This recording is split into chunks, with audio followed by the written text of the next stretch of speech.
Started in the English room.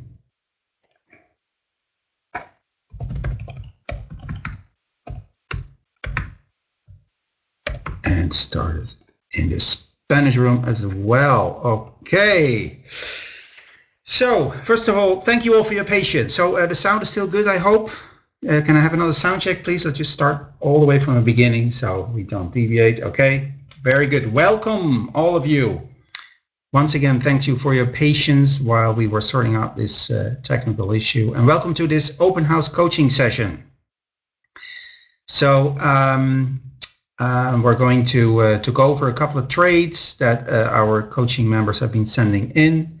And Kelvin, yes, this is being recorded. I will be posting the link to a recording in the English Facebook equity group and also in the Comunidad group for the LATAM group. Okay.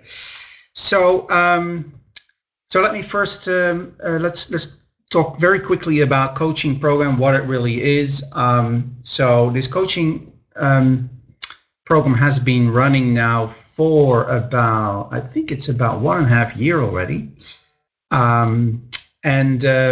So we are 3 coaches that were appointed by Oliver, picked by Oliver, handpicked, as he says, put together in a team. And today, unfortunately, Tony cannot be with us.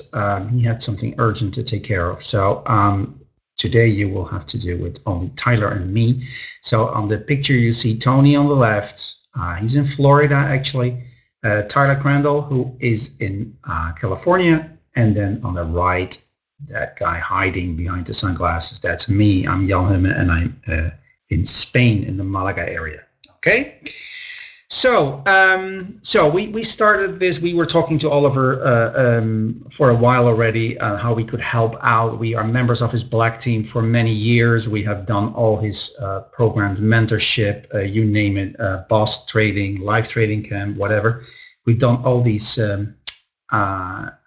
courses and tutorials and etc. Several times, so we're very familiar with the program. And we were talking to Oliver about this, and he said, I would like you guys to help me out because I have a lot of new traders coming in all the time, and what I see is that they basically, what they are really lacking is structure in their trading. That is really the key word here, okay? So, so what's happening here is, let me see. So we put together this coaching program, and I'll go quickly over what we cover in this program. The first thing that we are paying attention to is always how to lose properly. We pay a lot of attention to risk management, okay? And you'll see that when we go over a couple of trades here. Also, we are focusing time on eliminating biggest losses because, as all of you probably know, most of you tend to lose big and win small. Okay, so if you could just cut out certain mistakes, certain errors that you make that give you very big losses, then your results will probably improve dramatically. Okay, so that is also an important part of this coaching program to teach you how to extract those biggest losses, how to find them in your trading, and then actually work on them and get them out of the way. And then we spent a considerable amount of time on presenting Oliver's checklists to you. The checklist is, most of you probably know this. Oliver uses like a checklist that he uses to teach traders from the bottom up how to do proper trades. And we have decided to use the same checklist because we need some common ground, right? When we're in a group and we're talking about trades and is this a good trade? Is it a bad trade? Was the profit taken at the right time? Was there too much risk? Was there? Well, all these things, you need some kind of reference here. So we are using Oliver's checklist here. This is something we present in the second and the third session of this program, actually. Okay, there are 8 sessions every month, 2 sessions every week. So the first session is really about these 2 issues. The second and the third session we present Oliver's checklist, and then we spent a session about teaching you how to journal your trades. This is a very important thing as well, because when you look at your own trades and you analyze them in hindsight, then you will probably know that the trades look very different, right? suddenly everything is very clear.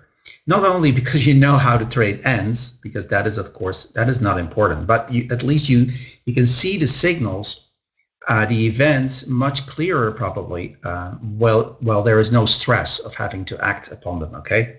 So analyzing those trades in hindsight and learning from your mistakes is an incredibly important part of your development as a trader. So we spend a lot of time on that as well. And then the other thing that we do in this program, and that is actually the main thing, is trade reviews. So basically, having presented these 4 things, we use that to like gauge your performance by looking at your trade reviews. Okay, so the coaching members can send in journals, and they do that, and we're going to look at a few of them in a minute. They send in their journals, and then we go over those trades, basically applying that checklist. Did you really trade according to that checklist, or were you just doing your own thing here? Okay, how did you journal your trade? Did you overlook certain things? Maybe there are things missing from the journal, and also did you respect your risk? Things like that. Okay, so that is basically the thing. And then what we do also is, we do more trade reviews, right? Because trade reviews are so important. That is actually the main thing in these programs. Oh, and did I tell you that we do trade reviews? Because really that's the beef in this program. So that is the important thing. So you get interaction here. You send in your journals, and we go over them, we dissect them, and we give you a lot of valuable feedback. And mind you, it's not just about your journal. It's also just watching a journal from another trader being dissected and discussed also helps you in your growth as a trader. You will pick up a lot of valuable information there, okay? So that's basically the introduction, a brief introduction that I wanted to give you. I'm sure you have a lot of questions if you are not in this program. We have quite a few people here, I see. Okay, if you have any questions, you can type them in, and maybe Tyler can answer some of those questions as I'm presenting, because I will be doing the first hour of this session, and then I'll hand over to Tyler, and he'll do the second hour of the session. Okay, so but we'll basically be covering trade reviews here. All right. Andre's asking a very good question. Are you considering making trade reviews? Yes, Ander, I think that's a great idea. Let's do some trade reviews. Thank you for bringing that up. I almost forgot about that. Awesome. All right. So let's get started here. And by the way, Tyler, maybe you can start by typing in also the email account that we use, email address, so if people have any questions, they can get in contact with us. Okay. All right. Niels is asking, are we going over all of us checklists too? Not today, Niels. That's really part of the coaching program. This is just an open house session, because we just want to make sure that everybody in iPhone Traders understands what we're really doing in this coaching session, and that will give you an opportunity also to see if maybe it's something for you, maybe it's not. Okay, after this session, I think you should have a pretty good idea if you think this is has any meaning for you, or if it doesn't. Okay. All right. So let's go over the first trade here. The first trade is by Greg, who has been with us for a while now. He's trading XOM here. And Greg starts by pointing out that his max loss per trade is $80. Okay, this is very important, because one of the things that we teach you in the program is that you should take your max loss per day and somehow come up with a number here, which we call the max loss per trade. Max loss per trade meaning the maximum dollar amount that you will allow yourself to lose in any trade. Meaning you will not lose $81 on any trade. Okay, you will respect this. If you hit the $80 loss here, or $80, well, that is what Greg picked as his max loss per trade. It's a personal thing. You set it up for yourself, but if you go over that number by $1, you should be out of the trade.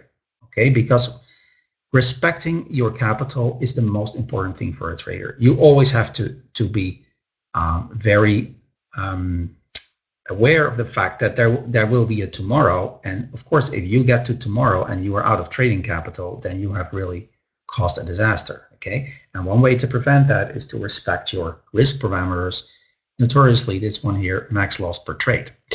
Okay, so it's good to point that out so we can check in the trade if he's actually living up to that. Okay. Now this trade here is in fact this is not a trade at the open. This trade is later in the morning. See that? It's starting roughly at 10:30 here. That's fine. There's no problem with that. Just pointing that out here. So I'm not really sure what he is marking out here, but it's not the Fabulous Four, that's for sure. It's more like a little trading range, perhaps. And then we see here this breakout here, this bar, okay? And here's what he writes about that. He says that he's shorting 2 lots here on a strong clearing event. Clearing event. What is a clearing event? A clearing event is an event that basically wipes a lot of other bars off the chart. Okay, a lot of things that were maybe accomplished here by the bulls are being wiped out by the bears here.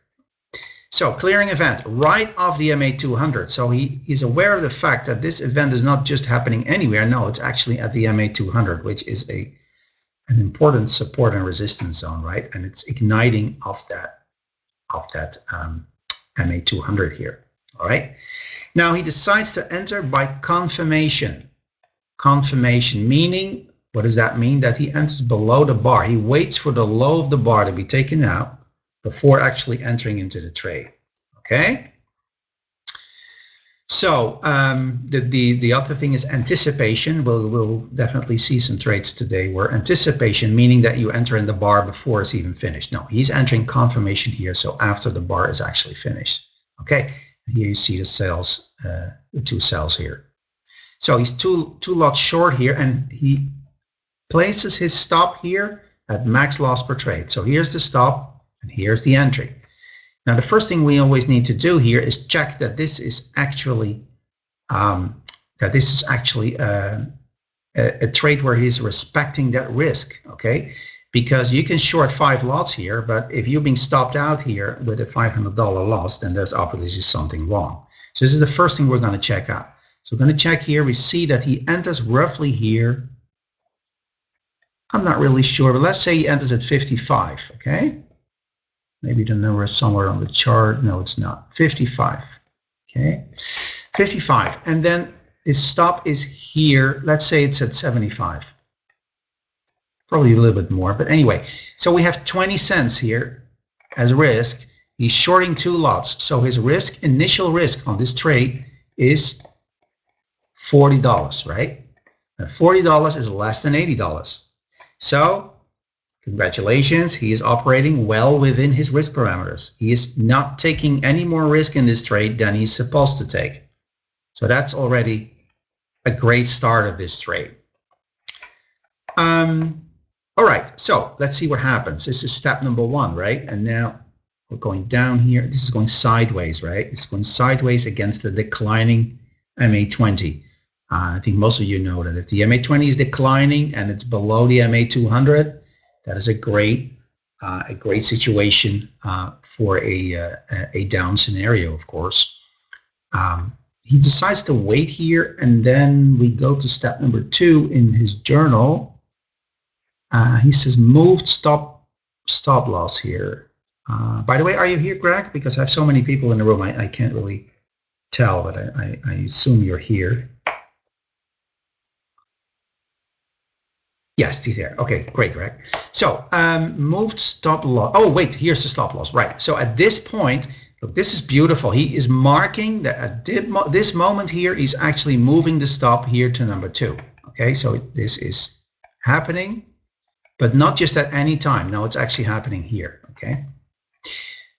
Too far from 20. I think that means that he doesn't want to add here. Then later at 3 here, at this point here, he adds to the trade again and actually also moves his stop down to this one here. How do we know that? Because he says step number 3, I am selling 1 lot. Now I'm 3 lots short. And then at the same time, he has a 3 here, meaning that he moved his stop here. Okay. And then he sees a change in angle. And this is a good observation because look, what that means is that you see these two red bars here. This bar is the biggest one of the two, right? This bar is the biggest one of the two. So it's actually accelerating to the downside. This is a great moment to take some profits, which he did. He takes one off here. All right. Stop is still at 3 here. Here, right? Yes. And then when we get here, adding one more to the trade, moving the stop down here to 5, and then getting out of the trade here, and the last one here, bar by bar. Fantastic trade. Congratulations. Beautiful trading, Greg. I would have liked to see a little bit more here, although it's not really necessary because after this strong decline and the bounce up, I mean, you don't really want to be in this trade anymore. No matter what happens, you can always get back in, right? If there's a reason to stay in there. So, okay. All right. So just a couple of things. One thing is, wouldn't you agree that maybe this is a profit take point here, Greg? Because you actually have a new low there, right? If I just draw it like this, you basically have a whale here. So you could take one off here. You can always add it back on like you did here, right? The point is you don't know what's going to happen. All you know here is that you have a new low. So, and I know that the profit is very small. I get it. But the point is, of course, you cannot tell the stock what it should be doing there, right? So,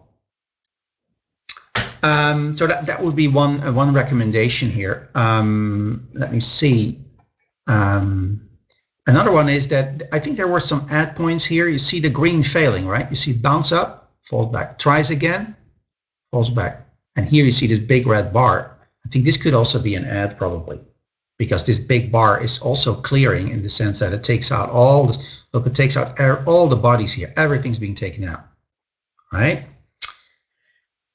So Greg is saying it was less than 30 cents. Yes, on the profit take. I understand that, and I understand why you didn't want to take profits. However, you cannot tell the market how much profit you want to have.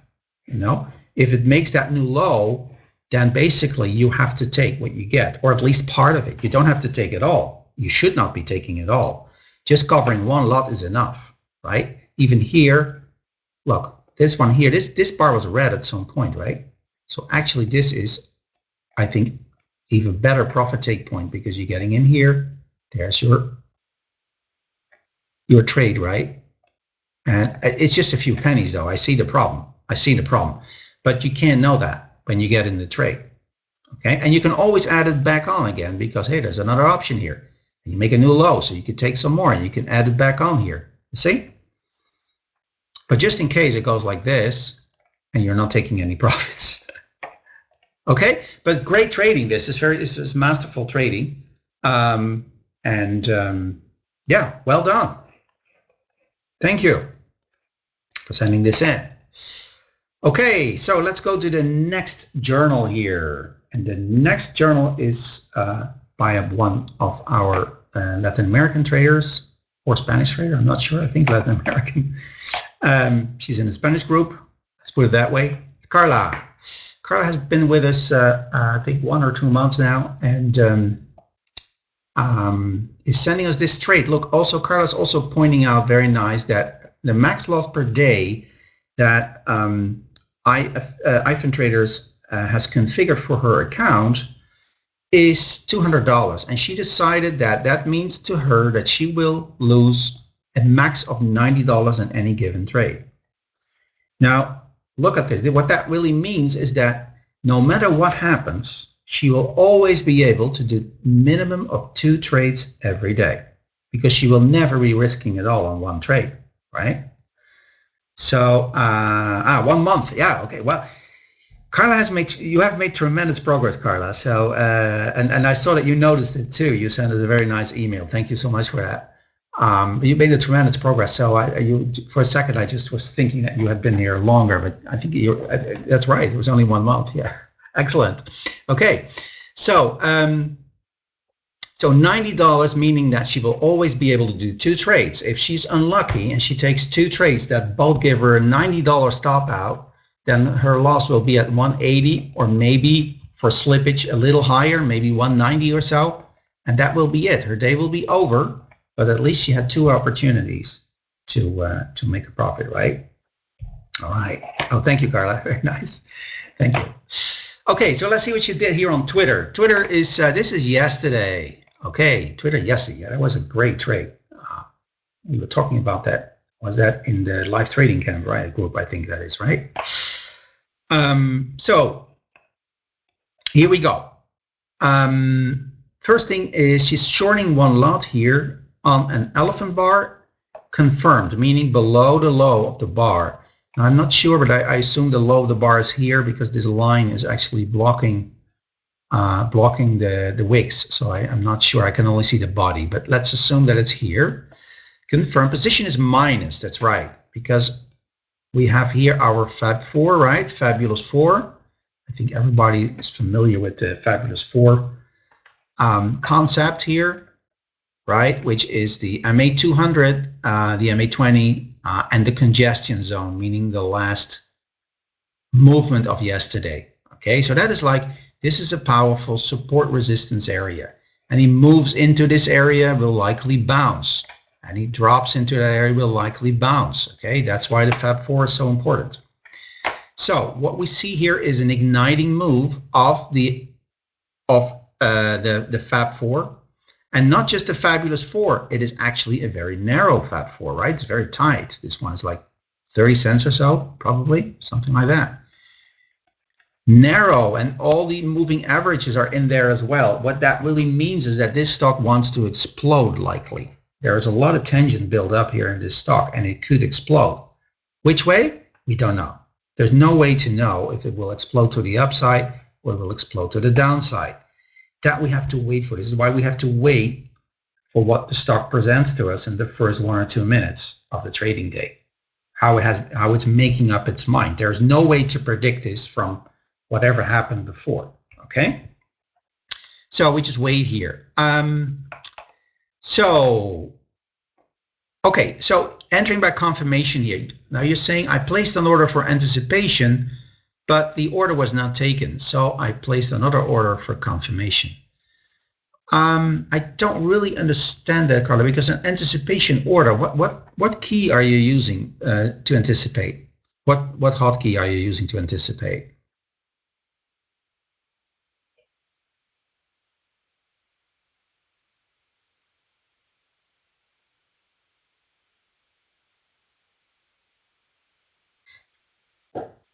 Because if you use an Alt key here, like Alt 3, at least in the standard configuration for the IFC Pro package, if you use Alt 3, basically that is like, it's not exactly a market order, but it's like similar. So you will get an almost guaranteed fill on that one. You cannot miss that. With Alt 3, you should be in there. So this is why I'm asking. If you're using Control 3, that's a different situation, because then you're really placing like a limit order.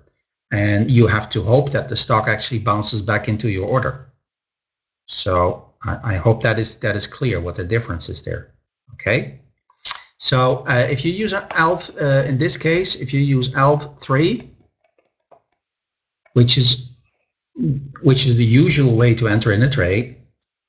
Oh, you did hit Alt 3 and it was too quick. Okay, wow, that was really quick, because there is a cap on that. It will not fill you 10 cents lower. That's right. But I think it's standard 3 cents or 5 cents lower max, so that it must have really jumped there then. Okay, I see. Wow, that tells you a lot about the power in the stock at that moment, right? Okay, so you went by confirmation anyway. Perfect. 1 lot short here. Let's take a look at how much risk is she taking here. So let's take a look. You're getting in here roughly at 70. Okay, let's say that's 70 here. Just estimating. It's not exact science here. And your stop is roughly here at maybe 40 or so. So that is 70 cents risk per lot on this trade. Does everybody see that? 70 cents here. 70 cents stop here, and that means 1 lot means that $70 is what she will lose if this trade goes against her and stops her out. So $70 is being risked here on this trade. That's perfect, because she pledged that she would told herself, I will not lose more than $90 on any trade. So far, that's great, because if she gets stopped out here, she will be losing $70, which is less than 90. So this is good risk management, okay? Very good risk management. Okay, so this is step number 1. And the stop is here. She places the stop at max loss per trade. Why is she doing that? Because this bar here is very close to the MA200. And the MA200 is actually a zone, right? It's not that red line that you see there. It's actually a zone. What that means is, and it's very powerful resistance. What that means is that if this thing bounces up, you can expect a drop here, but you don't know where it will start. It could be a little higher. It could be above the MA200. So you want to have your stop way above the MA200, okay? So, did I just make a mistake? Let me see. Pravina is saying, how is it a 70-cent loss? 70 to 40 must be 30 cents. Let me see quickly. I said 30 here. Is this 30 or 40? And 70 here. No, because this 58 is here, 0, 0, Pravina, I see. So we're going from 70, we're going to actually 40. Sorry, I said 40. 70, 80, 90, 0, 10, 20, 30, 40. That's 70 cents. Okay? Okay. All right. So the stop is max loss per trade. Normally, what you like to do is use an event stop, meaning you risk just this bar. So your stop is probably above the bar. But because this is so close to the MA200, what you really want to do is put it way above. This is why she's opting for the max loss per trade stop. She's basically risking 90 cents if necessary on this trade, but not more, not a penny more. Okay, here we go. So this thing starts to pull back here. This is a nice and orderly pullback. Why is this an orderly pullback? When is a pullback orderly? Anybody? When do we have an orderly pullback? What is the main thing to pay attention to? It stays in the upper half. That's right. Look at this. This decline here, and then we look, this is like 50%, right? Roughly. So it bounces right back into that 50% area, which is very nice. That's what we like to see. We know there's extra resistance here. And also, look, we also have the MA20 here coming down. So, decides to add here to the trade. Okay? Adds to the trade here. Let me see, one lot here. Okay. This is step number 3, adding to the trade. Okay. Now the question is, where is the stop for this one, Carla? Where is the stop? Is it at 2 here? Now we're getting in dangerous territory.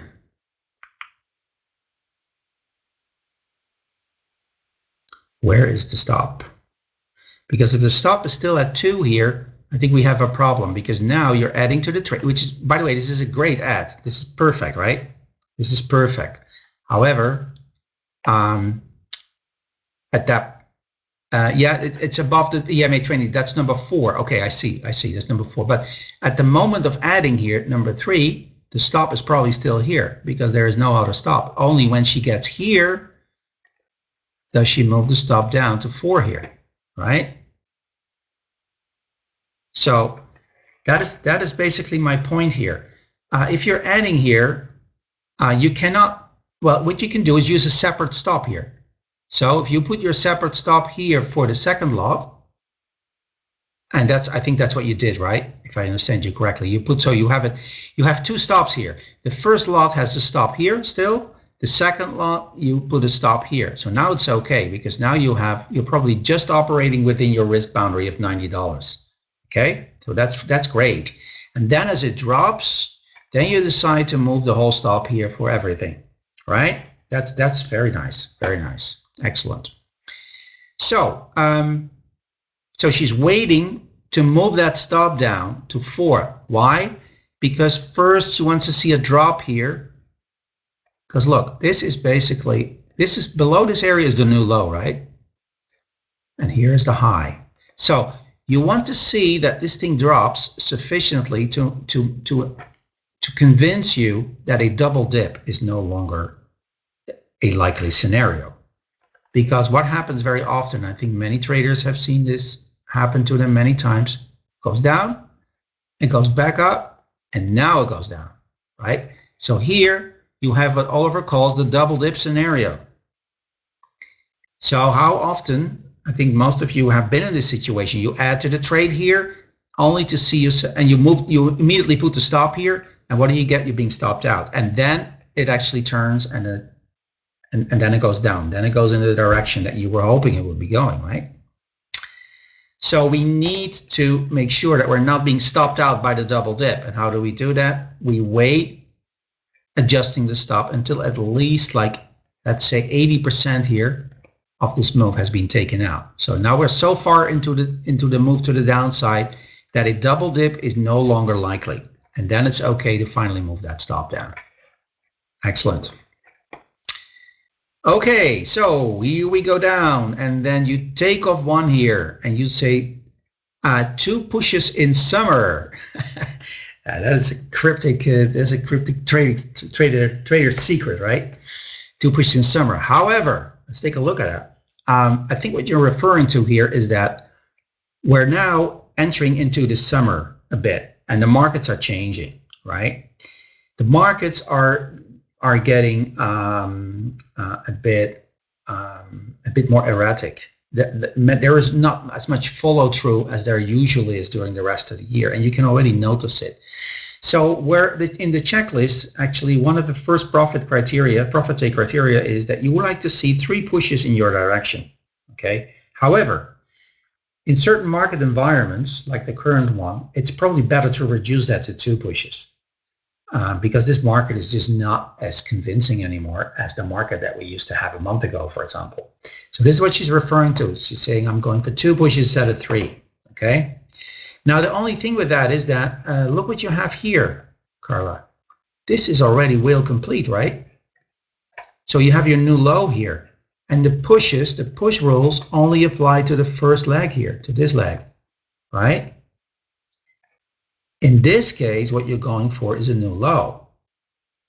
That is what you need to go for. So actually, you have the right to take profits. So this is the new low, right? You get below here. Let's say you have the right to take profits here already. Not that you have to take profits, because there's a very important difference between stop adjustments and profit takes. Stop outs and profit takes. Stop outs are mandatory. If the stock hits your stop, you have to close it. There is no option there. Profit takes, however, is a different situation. You earn the right to take a profit. You don't have to take the profit. You must take the stop, but you don't have to take the profit. That's really up to you if you want to do that or not. So it's perfectly okay to take it later. If you feel, for whatever reason, that you want to give it a little bit more, nothing wrong with that, okay? So, Eduardo is saying, Oliver says, when you got a new low or new high, we should take profits. No, he says you have the right to take profits. We have earned that right. That's right, yes. There's no more push roll. That's correct, Eduardo. That's correct. So the push roll applies to the first leg here. So if this thing keeps going down and you get your pushes, then you can take profits here. Now comes the pullback, and from that moment on, the new target is the new low. That is the whale complete, okay? So that is the situation. So back to here. So covering one lot here. Okay. At the right location, but for the wrong reason, so to say. Okay. And then here, what happened here? What happened here, Carla? It's a little puzzling to me, because then suddenly you say stop out. I suppose that's stop out. So why are you out of this trade? Because your stop, as far as I know, the last stop adjustment that I saw is here. So, so there is no stop that can take you out. So it seems to me that you just closed the trade here. And I don't know why. You started using the bar by bar stop. Okay. Okay, well, in that case, you should actually, you did not mark that, right? Sorry, here it is. Sorry, I missed it. I looked in the wrong place. My bad. I'm sorry. Start using bar by bar stop here. Yes. You say power trend, I should use the MA stop instead. I'm not so sure about it. I don't really find this a very nice power trend, to be honest. Here, yes. Here it is a power trend, but here, not really to me. Not really to me. It's like it has these big bar here, right? So this is a great place for a stop. This is a big bar stop, right? You can move the stop down here on top of the big bar, because a healthy trend will never take out bars like this. If a bar like this gets taken out, then there's something very wrong. Okay, so it's okay to use this as an anchor for your stop. And then here, this looks maybe a little power trending, but you just have a few bars, you know, there's not even one green bar taken out yet. I don't really think this is really enough for a power trend. And then actually goes sideways here, right? So it's more like this. That's not a power trend. See? However, this is much more power trending to me. So if you were still in the trade here, then I would say yes, this is the place for you to start trailing on a moving average here. Okay. So Camilo's asking, is it relevant, the risk-profit relationship here? Not so much. Not so much. It's more about structure here, Camilo. So it's more about the structure, meaning that you basically move with what the market gives you. Okay. Now, of course, you need to respect your risk, which is what you did here by calculating that you could only short one lot here, right? However, what we're really after in the checklist, in all of the checklists, is the whale concept. This move, okay, from here down with a pullback and then a new low. That is really what we're after. And if we have enough pushes here, we can take some off in the first. Let me draw it here, okay? So if we say we enter somewhere here, if you have enough pushes to the downside here, you can already take some off here. If you don't have enough pushes, then you just don't take anything off. There's no problem. Your stop is still here, and then you add here on the pullback, and then you start covering on the new low. That is basically, because this is really what we're after. This is what we're after. We're not after the pushes here. We're really after the new low here. That is the whole idea, okay? So the pushes, we only take profits here if we have so much profits that it wouldn't make any sense to just give them all back. All right. Okay. Okay. So, all right. But anyway, so you went bar by bar here. You said that you did that. Okay, fine. I can see that. I understand why you did that, and there's nothing wrong with that because your whale is complete. You caught the whale here. You have it. So you may as well go bar by bar here. I see that you're far below the MA20, and you're out. So. Anyway, great trading, Carla. Very nice. I can see a lot of progress here. I can see that you have also internalized quite a part of the checklist in only 1 month, and I think that's a great achievement. So keep going. I think you're on the right track here. Very nice. Okay, next one. And next one is by Ake, and Ake has been with us for some time already. Let's see what he has here for us. So Ake is trading C here on the 2-minute chart. And let's see. So Ake starts here by marking the fabulous 4 here, right? See, you see that how narrow this is? This is a very tight one again. This is like 30 cents here. So what does that tell you? This is actually the first thing. You're welcome, Carla. Yes. This is actually the first thing that you should be spotting before the open. You should really be looking for charts that have tight, fabulous 4s, okay? Tight congestion zones, preferably with the MA200 in the area. That's even better, okay? Now, this is one of those. This is really, really nice. Because you know that these stocks have basically, they have inhaled a lot and they are ready to explode, but you just don't know in which direction. Okay, so what Ake says here is he identifies, because we always start identifying things, right? We don't act on what we feel. We identify events in locations. That's what we do. And he identifies a bull elephant bar. Here it is. Okay, there's your bull elephant bar. He says the position of that bull elephant bar is plus plus. Agree with that. We have a convention where we say if you are just above The Fab 4, it's single plus. If you are like quite far above it, it's double plus. If you're really far, it's triple plus. Okay? So, dual plus here, bull elephant bar. So that's a buy event in the checklist. That's definitely a buy event. How do you enter here? He decides to go for confirmation, and he uses an event stop. Okay, event stop is here, meaning 1 penny below the low of that bar is his event stop. And his max loss is $100, so he can only lose $100 on any trade. Okay, now let's see. He's going along two lots here, roughly at 85, I think. Just guessing here. See, I'm always calculating the risk because this is so important, guys. You don't go over that if you respect your risk. So let's say we're at 35 here probably. So let's say we have 50 cents here. Okay, so between the entry and the stop is about 50 cents. Times 2 is $100, which is exactly his max loss per trade. So also Akke is operating according to his risk parameters. He's risking $100 on this trade. If he gets stopped out here, he's not losing anything more than $100. Okay, very good. Now one thing, Akke, you say confirmation entry here, right? Is this really a confirmation play or is it an anticipation play? I'd say it's an anticipation play because this bar is pretty big, and you know remember how do you know if it's an anticipation play or a confirmation play? Well, if you take off 1/3 of the bar here, take this off, right? Forget about this.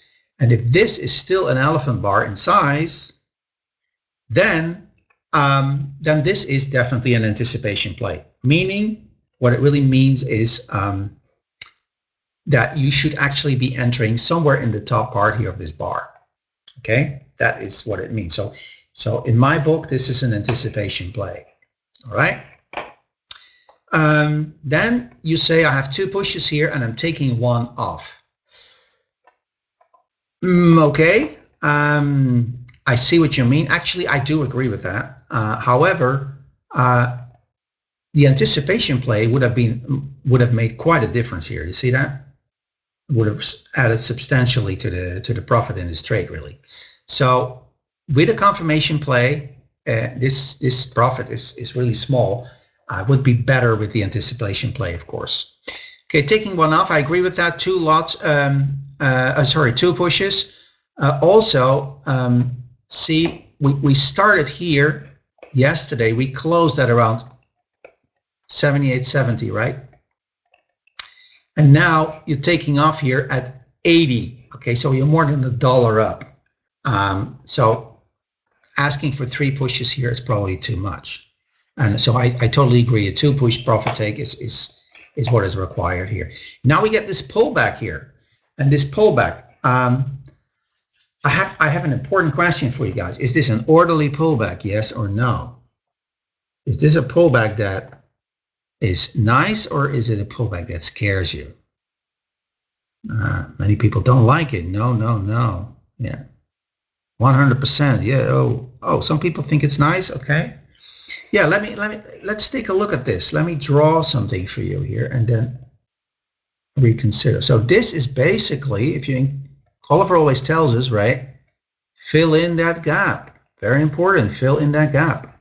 So this is basically the bar that is here all the way to the top. So here is the 50% level, right? So let me ask you again, is this an orderly pullback? Eduardo Acosta already sees it. Fill in the gap, you get your 50%. Some other people also say it. Angelica, 50%, exactly.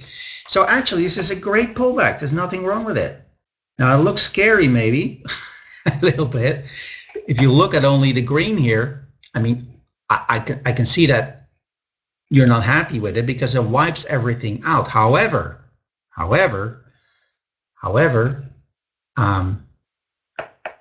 what this means is that there is support here. Look, first of all, you have support from low of day, because when the market opened, It went down here and it turns right up, right? So apparently there's support here. But second, this is about 50% of that move up. So if you combine those two things, you have already two reasons why this is an important level here, right? So, okay, I think this is masterful to use a 2-bar stop there because there is support here. Why would you want to be stopped out exactly in a support zone? Well, you don't. There is support here. So you need to give it that extra chance, and you survive by allowing this pokey to happen, and you're not being stopped out. So you survive in this trade. So I think that is really masterful. That's beautiful. Also, this is also what I pointed out in I think was it 2-3 sessions ago, that this could be a rule that you may want to add to your checklist, to your trading plan. That if you see support, you may want to use a 2-bar stop rule. And this is a support area. Once again, I'm doing it again because it's really important to see this. 50% and also low of day so far. We turned here in the first bar. So two things here. Give it that second chance, okay? Just don't bail out there. Just give it a little extra and you survive. Fantastic. And then also you add there to the trade and you actually add 2 instead of 3 lots. 2 instead of 1 lot here. That's actually fantastic because look, your extra risk on those lots is very small. Normally, I would say you add 1 lot to a trade. Don't add 2 lots because usually adding heavy is not a good idea. But in this case, you have a very small risk here and you have your 50%. It's being tested. So adding 2 here makes total sense. Okay, very good. Let me tell you, so far I did exactly what you did, okay? And this, I took the same trade. I also survived the stop out here for the same reason, the exact same thing. The only thing I did, I added only 1 lot here, and that's a mistake. You just showed me here that 2 lots is of course better. Makes total sense. Awesome. So you move your stop here now. Now you have your stop here because now this has been this pokey has tested here the 2-bar, right? And then we move the stop immediately 1 penny below. Anything that happens now, we're out. Okay. Did you anticipate? Yes, I did. Okay. Yes, I anticipated here. Yeah. Okay. Then we move up here and look what happens here.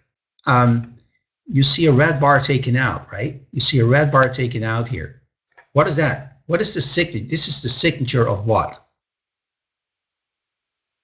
Moves up. You see a small red bar taken out. You see another small bar being taken out here. That's a power trend, Lumen. Exactly. That is a power trend. So now you know that if you had any doubt about this drop here, okay, if you had any doubt, that doubt is definitely gone at this point. There's no more doubt. Already the first time here, the fact that it takes out this red bar here is already a great moment. Okay, because it tries. You see it bounces and it could do something like this. It could, but it can't do it. The bears get the ball here and they lose it immediately again. And the second time that happens, now you're sure. Okay, now you can take out a mortgage on your house and beef it up because now you know that this is a long trade. There's no single trace of doubt anymore, right? So writing it out here. Step number 4. Oh, wait a minute. Oh, I missed this. Okay, you say at 4 here is when you put the stop here. That's not correct because so you use the 2-bar stop rule, right? So as soon as this bar is finished here, this bar is finished. So as soon as that is finished, now your stop has to be 1 penny below that bar and you're out. Okay. So not here, not at 4, but already here, immediately after this bar is done, actually here, at the close of that bar. That's when you say, okay, I gave it that 2-bar stop, now I'm not giving it a penny more. This is the limit. You draw that line in the sand, okay? Okay, and so we're moving on here. So actually, at this point already, this is a power trend, right? This is a power trend because of what I just told you. It's starting to grind up and it takes out 2 tiny RBIs here. Power trend, no doubt about it. So your MA stop can already be in from here. Okay.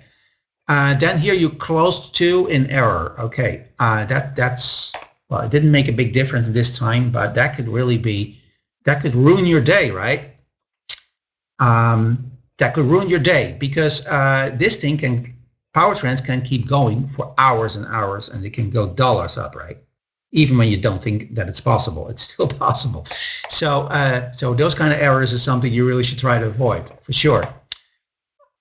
Okay, so 6. So at 6, you go to your MA stop. So as I pointed out, that is really something you should have done at 4 already. At this point, this is where you get the MA stop in here. Okay. Then 7, stop out, 2-bar break. Okay. 2-bar break, the same 2-bar rule that kept him in the trade here is now used here, because this bar here closes below the MA8, right? And now his stop is 1 penny below there, and then you get stopped out here, and then the trade is on. Excellent. Very good. Very good. And then try again to get back into the trade. Okay, nothing wrong with that. You can try, because in a power trend, usually this first pullback is not the high. Usually it goes further up. Okay, so I can see why you did that. You're trying again with just 1 tiny bar. You're risking a little bit of your profits. You see that, guys? He made a lot of profits on this trade. This was a great trade, and then he says, okay, let me just make sure that I'm not missing out. I'm risking a little bit of those profits by getting back into the trade. That's great. That's great, because he's not risking any of his capital, right? This is just gains. He's playing with casino money here. Okay. So perfect. Very nice trading, Akke. It's a great trade to review. Thank you. Thank you.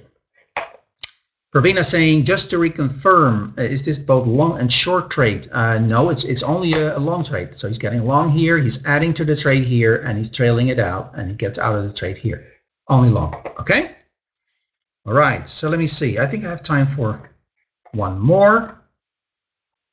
And that is Michael Pagan. Hi, Michael. Are you here today?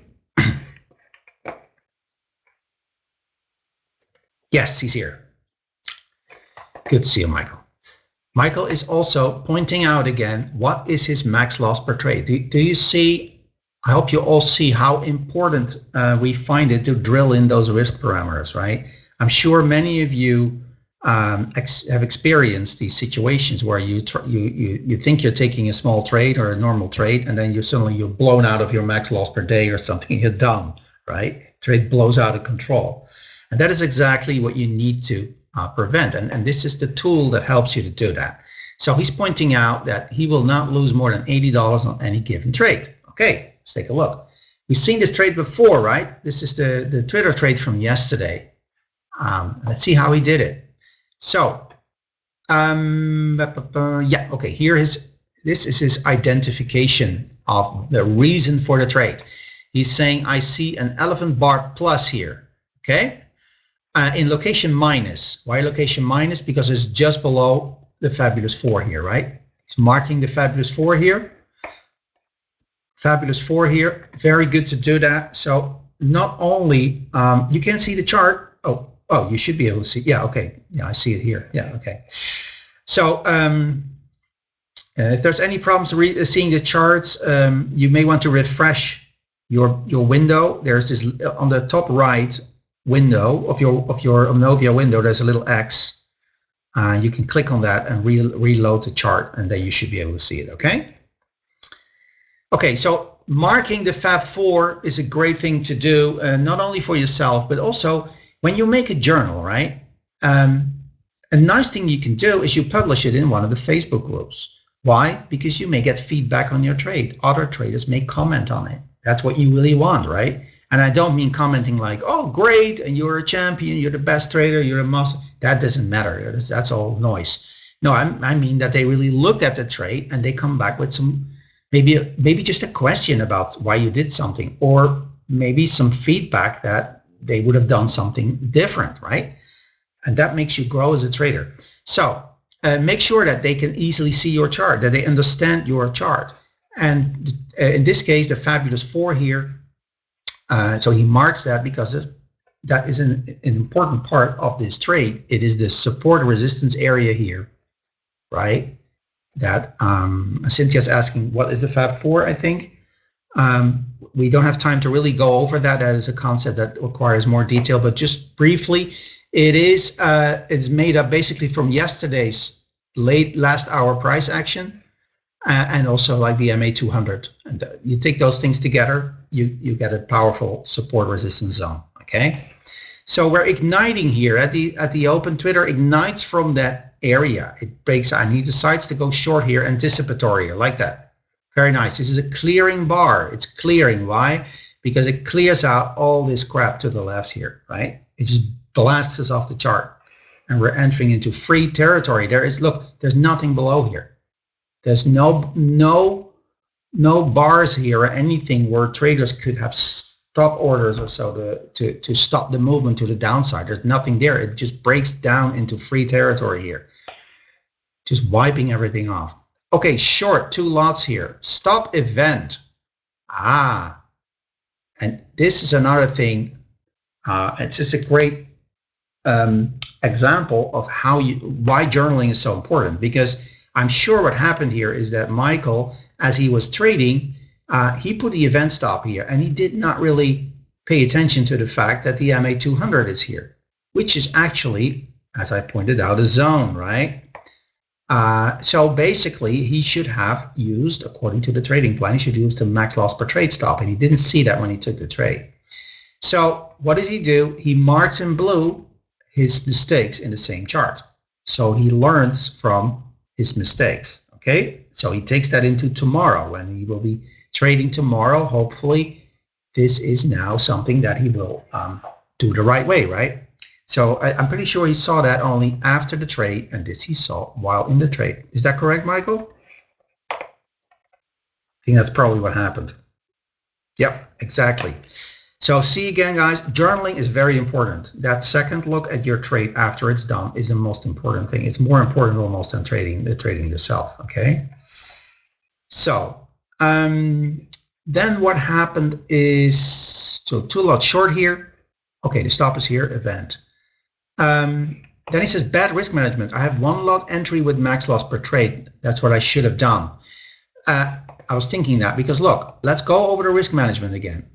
So he's entering roughly here at, don't say how much. Okay, I'm just estimating roughly at 90, I think. Okay, let's say 90. And the stop should have been here roughly, which is roughly at, let's say at 40. Okay, so we have like 50 cents. 50 cents risk per lot, roughly. Okay, that means that with 2 lots, his risk is now $100 on this trade. All right. However, he just promised himself that he would only lose $80 on any trade. Now, of course, because he picked the event stop here, which is wrong because it's coinciding with the MA200, it was probably okay. He was operating within the risk parameters, but with the max loss per trade, that's no longer the case, and he could have only shorted 1 lot. Okay, so another lesson learned here from this trade. Okay, we're in this trade with 2 lots short, and we have our stop event here. Then he is taking 1 off here and saying that he's doing so because it's Monday. All right, and then tomorrow you do it because it's Thursday. is that what you're trying to tell me, Michael? I understand what you're saying here, because Oliver's always saying that you have to be careful on Mondays. However, that doesn't mean necessarily that you should be cutting things short, right? Monday you play it safe, yeah, right, yeah. But there's always a reason to play it safe. So it's probably better to just follow the plan and cut down on the risk that you take, okay, on Monday. That's what you can do. What you can do, you should be cutting down on the risk. So maybe if you are about to risk with 3, I'm just giving an example, with 3 lots, and you're doing $60, maybe you want to cut that down to 2 lots and do $40 risk because it's Monday. That makes sense, okay? But taking profits too early, that is a totally different thing in the book. That is just overruling the plan. That is not allowed. That is not the idea, okay?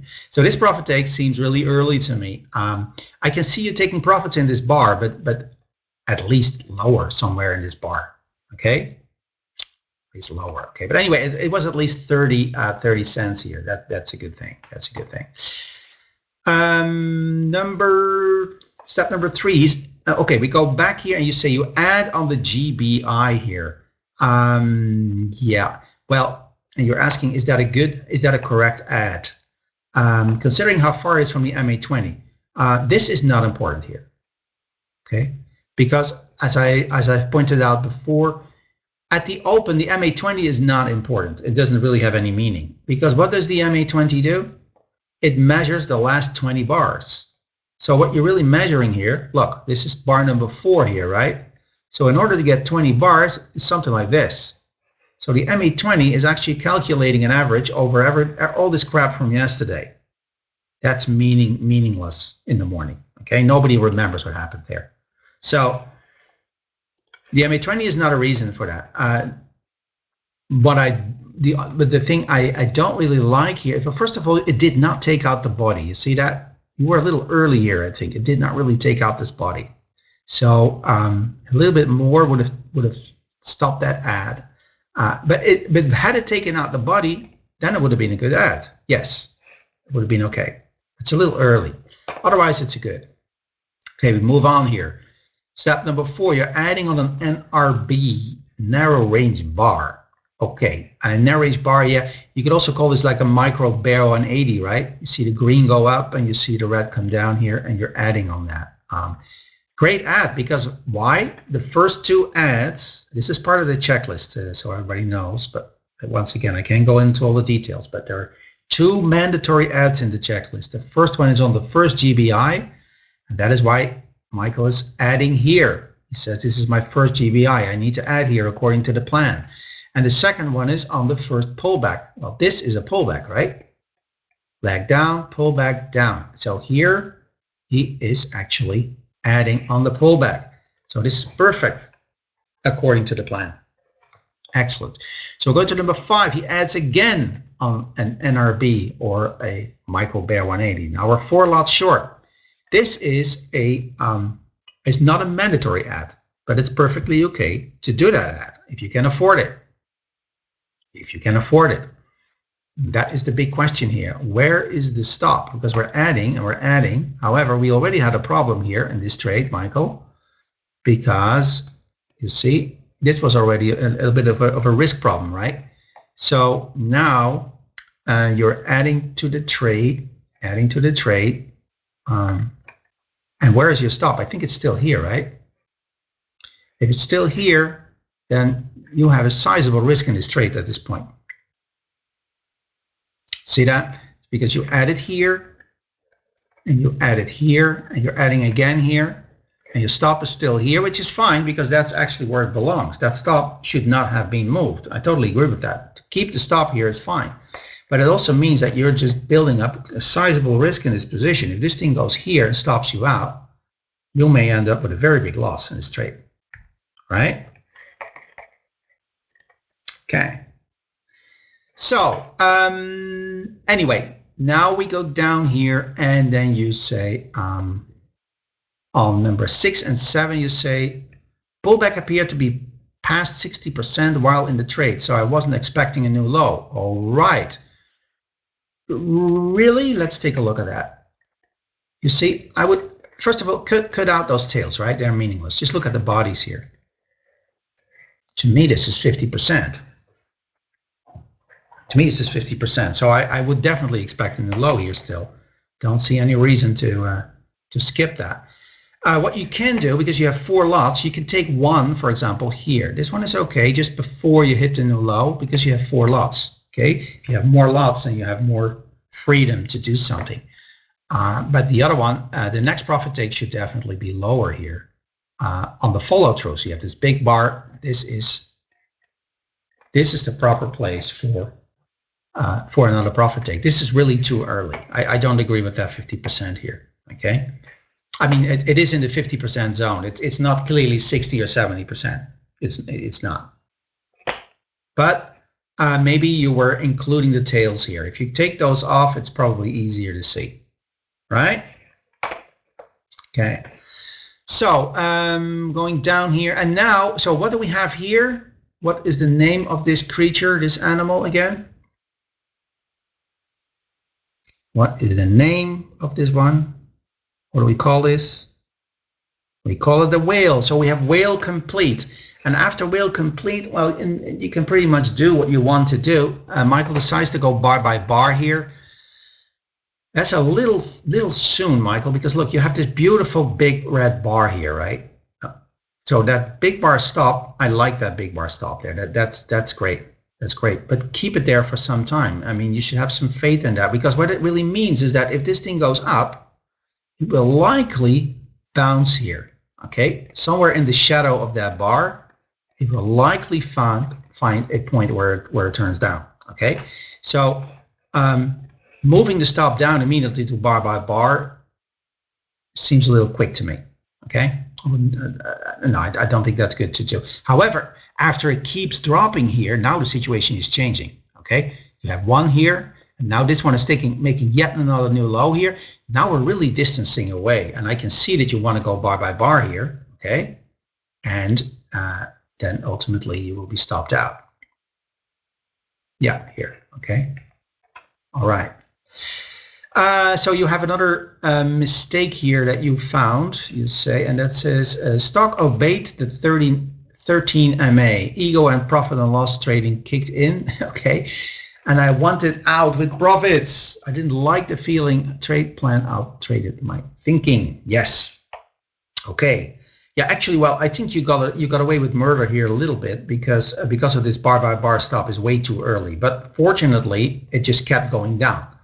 But one nick above there, you're nicked out, and the thing drops, and your day is ruined, right? You regret not missing all those profits. I mean, you will be regretting missing all those profits. Yeah.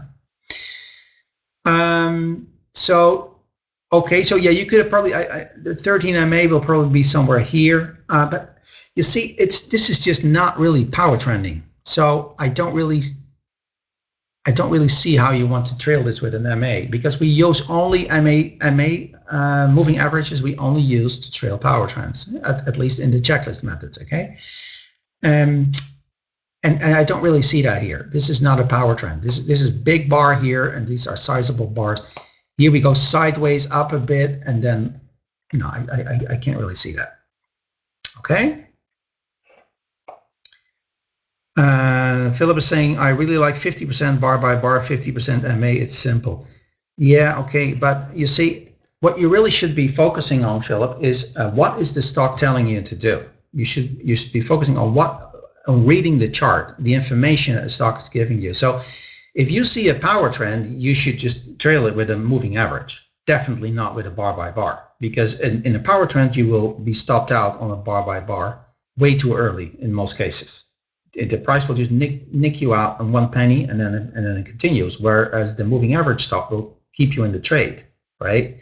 So bar by bar stop, and this is also something in the checklist. And again, I cannot really go in all the details, but bar by bar is something you can only use really when you are far away from the MA20, okay?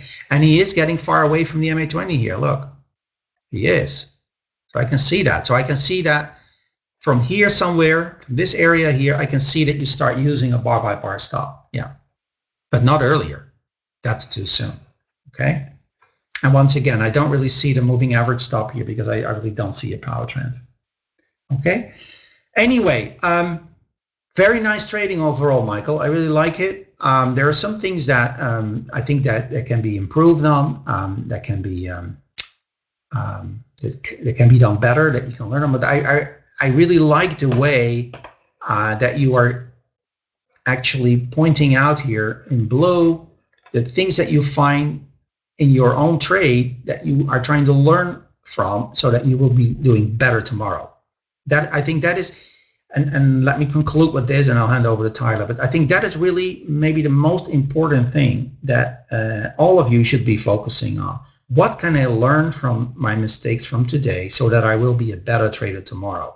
That is really the quintessential thing that you should be focusing on as a trader. In a way, making your journals in the afternoon or in the evening is in a way almost more important than taking the trades during the day. I'm purposely exaggerating here. It's not true, of course. Taking the trades is at least as important as well. But most traders are not really putting the work in to really analyze their mistakes and their trades. They just look at the results and they say, oh, I lost today. I did bad. Oh, I made a profit today. I did good. Well, there is no relation between doing good and profits and doing bad and losing. There is not. This is one of the hardest things, really, um, for traders to accept, right? So the message I want to send you home with is really this part: work on the journaling. Spend a sizable amount of time on journaling your trades every day. And you don't have to journal them all, but if you do like 2 trades every day, for example, a nice trade where you think, I did good here, make a journal of that trade and try to see if you can improve. You can do better there. And a bad trade, one where you feel that you messed up and you need to learn what you did wrong there so that you will not repeat those mistakes tomorrow. Okay? If you do that for a long time, every day you make that a routine, and an important part of your trading day, then you will be rewarded with substantial progress in your trading real quickly. Okay. So let me hand over to Tyler here. Tyler, it's your turn. Okay. Boom. Sound check. Can you guys hear me? Nice job, Jan. Hope you all can hear me. Okay. Hopefully I didn't blow anybody's speakers up. I'm going to start the screen sharing. All right. Good stuff. All right. So I'm going to continue with some journals here. And I want you guys who are new to understand what you would be getting by joining the coaching program, right? And Jan, if you still have the sound on, you may want to turn off your mic. So here's the thing. Back when I started, we'd be in the room with Dan. People would say, make a trading plan, and I don't know about you guys. I was in this for years and wasn't able to make a trading plan. It was like a kid in a candy store. I could do this or I could do that. I could risk this. I could risk that. Annie, if you're having trouble with sound, reload. Maybe Jan can handle that. And so, by yourself, you don't know enough, right? So Oliver, and I know a lot. I have friends like they'd make these 10, 20-page trading plans, right? It's a massive thing. Okay, you got that in front of you. Now what do you do at the beginning of the day? Like, where do you start reading this novel you've put together? It doesn't tell you what to do, does it? Right.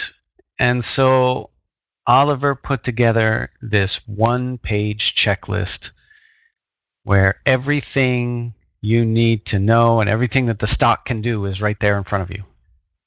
And you just need for the stock to qualify, meaning to do something that is identified on that checklist. And we're going to teach you that checklist, right? We're going to teach you Oliver's checklist, and you're going to learn how to follow it. And once you can follow the checklist and understand all the items, then you have to be able to write it down, right?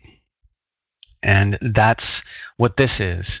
Right? These people that are our students here have done a fantastic job. Betty, for example, here, of listing out all the actions that were taken here, right? And that's, and that's something that we will, the checklist, we share that with you as part of the group, and it's not something where we can just hand it to you and have any understanding of how to use it. It doesn't work that way. It's something that you have to be, we spend a fair amount of hours, as they know. You're going to be learning every item on that checklist and how to use it specifically, and then we go into how to journal this, and then we go into, after that, how to really sort your journals and use them to study what you are doing and how well you are following the checklist, and also how well, you'll be able to ask a question. Like, if, I assume most of you know that, like, this event occurred at the open in the single plus location, and you'll be able to make a folder with all the trades that you've taken in the plus location, and you'll be able to ask yourself a question because you'll have 20, 30, 40, 50 trades taken from that location, all in the same folder, and you'll be able to go, how many times does this make a new high or a whale complete, or how often does it move at least $1? And you'll be able to go through a list of all those trades that you have taken, and you'll know how many stop, and how many follow through, and how many are home runs, right? That's the kind of stuff that's going to make you a good trader. And comparing something that happens here to something that begins way up here at the beginning of the day on some kind of gap, they're not going to be the same. They're not going to react the same. They're going to have different kinds of movement. And, we talk about that. So, and this is why we have people in this group that didn't just take the program once, but they've come back. They come back every month because we go over their trades as well, like we're doing right now. And we continue to see how well they're following the checklist, right? That's what we're doing for you guys, is helping you learn and helping you learn how to track yourself. Because if you're just taking trades and not comparing it, you're not making this mechanical.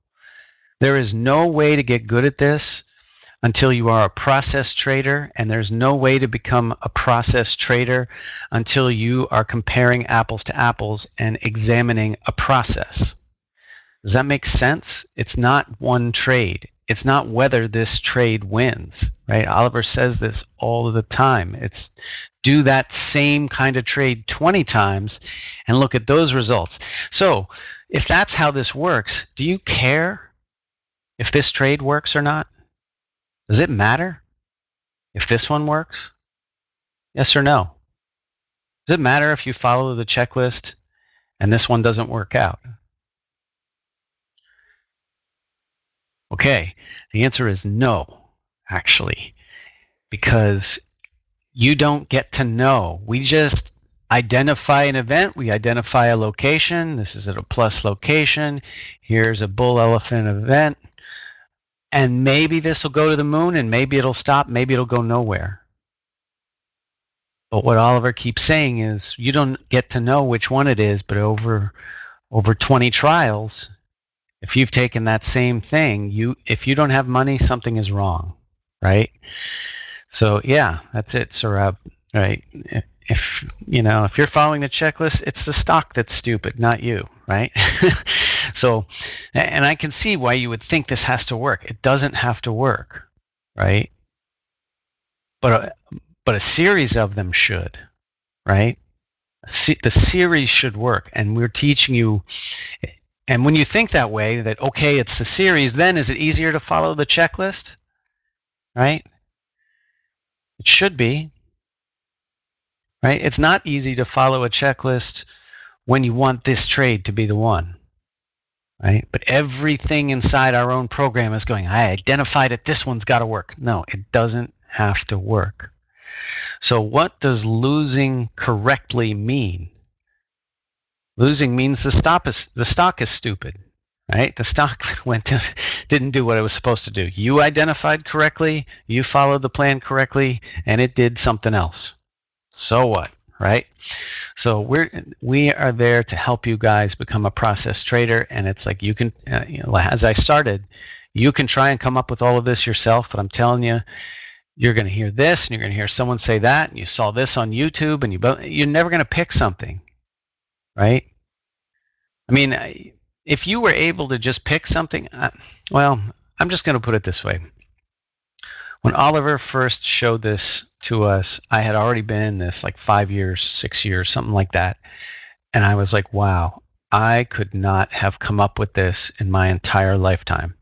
I could not have put this together that just gave the stock, because I was looking for certainty. And there is no certainty. There's probability, and we're just doing a probability here. And, our looking for certainty is what makes us take our profits and close the trade right here. And the checklist would,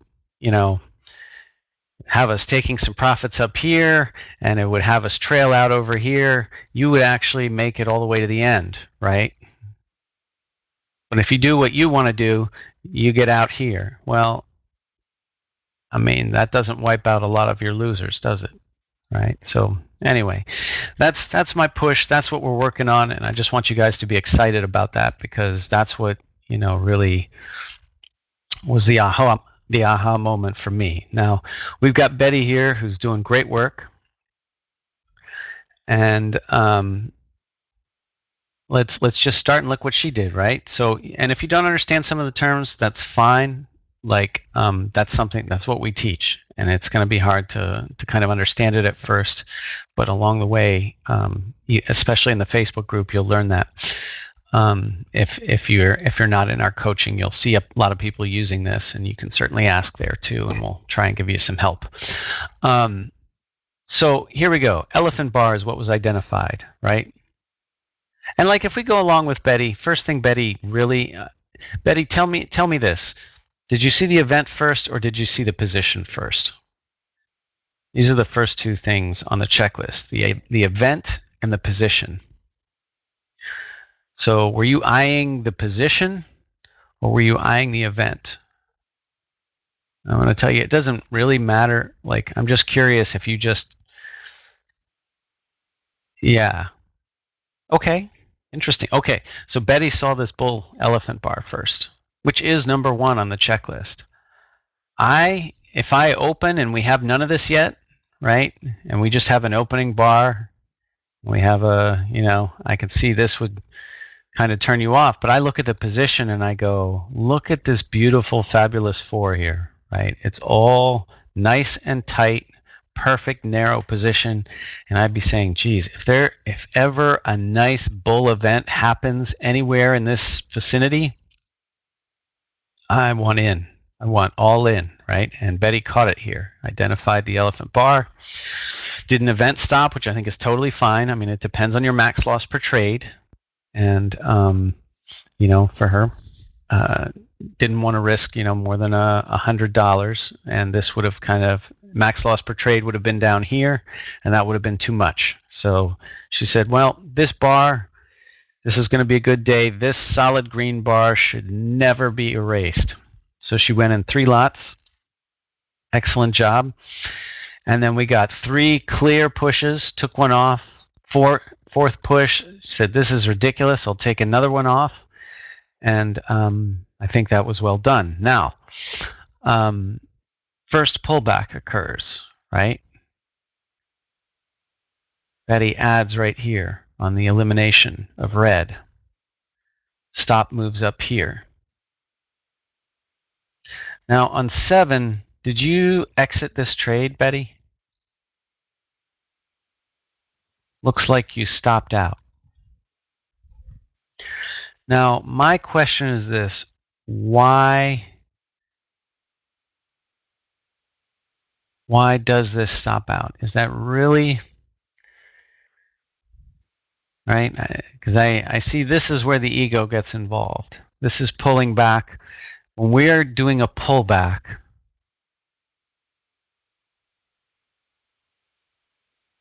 oh, okay. So Diego's asking -1, +1. Okay. The first number, Diego, there's 2 numbers here. The first number is the action. I sold one. The second figure is how many are left in the trader's position. So this, Betty took one off. She had 3 when she initially bought. So the action she took is she bought 3, and then she had 3 open lots, right? She subtracted 1 lot, and now she had 2 left. She subtracted another lot, and now she had 1 left. Does that make sense?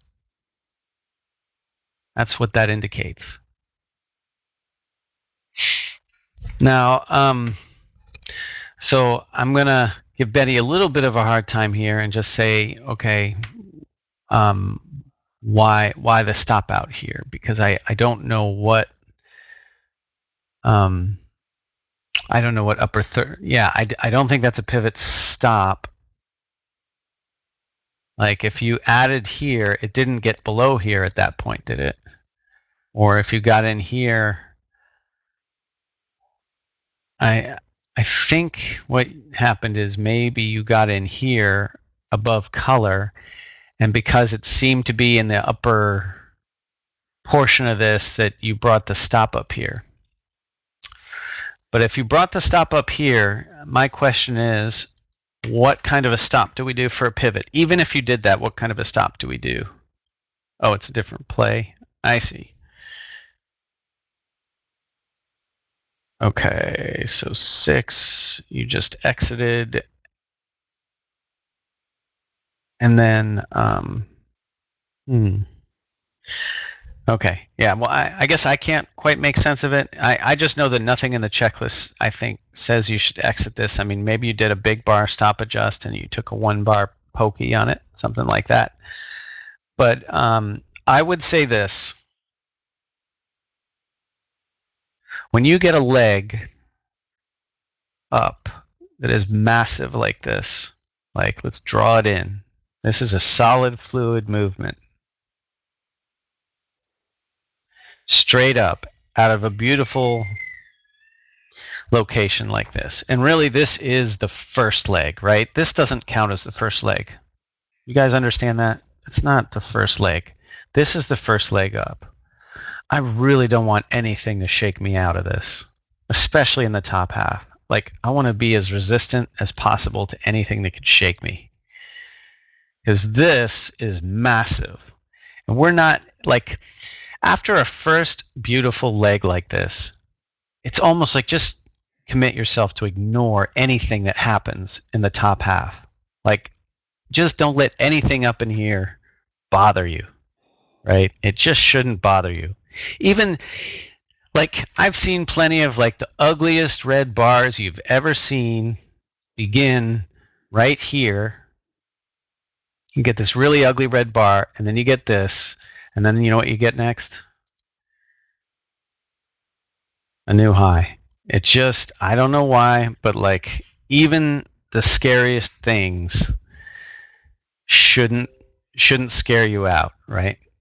So just be aware of that, right? Don't let those things scare you. But anyway, so Betty stayed with it though and got right back in and said, okay, this 180 was powerful.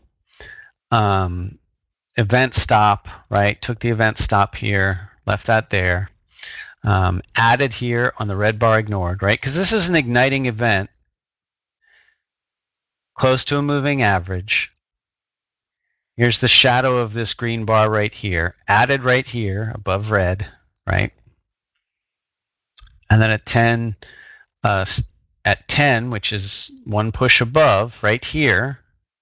So this is pushed off the red bar. We've moved away, a good push. Now the stop can come to color, right?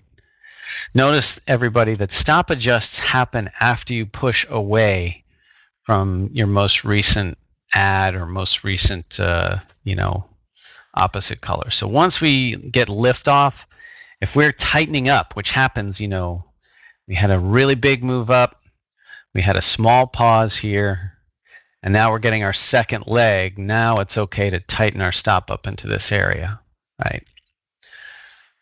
So that's what's happening. So you can see stop adjust to color over here, profit take. She took some off here in the third push, had 2 lots left, and then basically sat through this pullback. So the stop was adjusted to here. It never went through there, so she was patient. And then as things started getting up here, I think it was noticed the power of this red. And I think Betty got a little nervous here and wanted to just close the trade, right? And again, I'm going to say the same thing as before. Let's take the most recent leg up, which is this. Boom. We trigger, right? Now notice this. You could say this pulled back 60%, right? If we take that second leg, that's 60% of the most recent leg. But where it triggers is the important part. It triggers at 50%, right? That's more important than if it goes 60 or 70% at the actual low. It's where it triggers, where it reverses. And I would say the stop adjust is here. And if you have a pivot stop adjust, let this thing get up here. It's there's a really high chance it'll make it up here. Really high chance that it'll get at least that far. This is the stop, right? This here says this move up is over, right? Now we've got distance in this direction, right? And we have a failed new high. This is your whale complete for the whole move, moving into 11 a.m. Now you've got your failed new high. And I would say, even if you wanted to, like, this should have followed through, right? This should have followed through. Here's your new high. When you get into 11 a.m. and, things that should continue going start failing either here or this kind of wipeout of, the solid color is a good place to go, right? So here's a solid green bar that you can say, I don't want to lose this, and, you can move your stop up. I just thought that maybe... the checklist this isn't a bar by bar situation. Why is it not bar by bar for those that have done this, right? Why is this not a bar by bar? And I get why you did it, because there is a lot of, this is a violent red and there's power shooting and you've already got your whale complete, right? It's close to the 20, right, Malcolm? Like this one, I prefer this bar by bar because it has distance here, right? But I think you just want it to be out. But like look, the 20's still here. It's still holding. And I think that's just a case where, right, the ego gets involved and says, I don't want to lose anything. But I do think when you get a reversal bar at the new high zone, especially during this time of day, you can say this whale is complete, right? Yeah. Right? And so we're learning, and I'll say this every class, scary drops that trigger a buy or sell in the top or bottom 50% still got legs, right? And go back and look for those, right? So Edwin wants to ask what percentage of consistency. So I'm going to say this, Edwin, when you become a live trader, this is everybody in the program, you're going to get a letter from Oliver that basically forbids you from talking too much about your trading. And I know Tony does it a bit more and stuff like that, but Jan and I are, we're staunch believers that, we can talk about trades that we've done and blah, blah, blah. But we don't like to go into that because the questions are non-stop.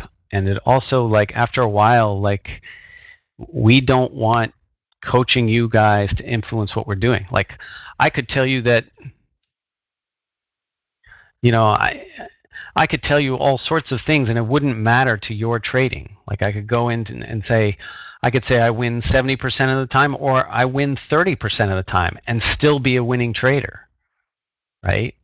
I could say I win 80% of the time and be a losing trader. It doesn't matter, right?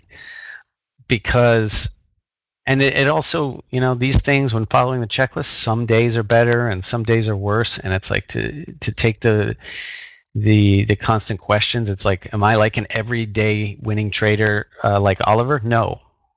There are definitely days where nothing's following through. And because we're following a particular process, there are days when we're not doing what Oliver's doing, for example, which is taking one push exits and stuff like that. He can do that every single day, be $3,000, boom. And he's taken one push, but he doesn't want us to do that. So we're not doing that. We're looking for big moves. And there's some days that are home runs and, massive gains. And then there are other days where things are, it's not different than you guys. I just want to say that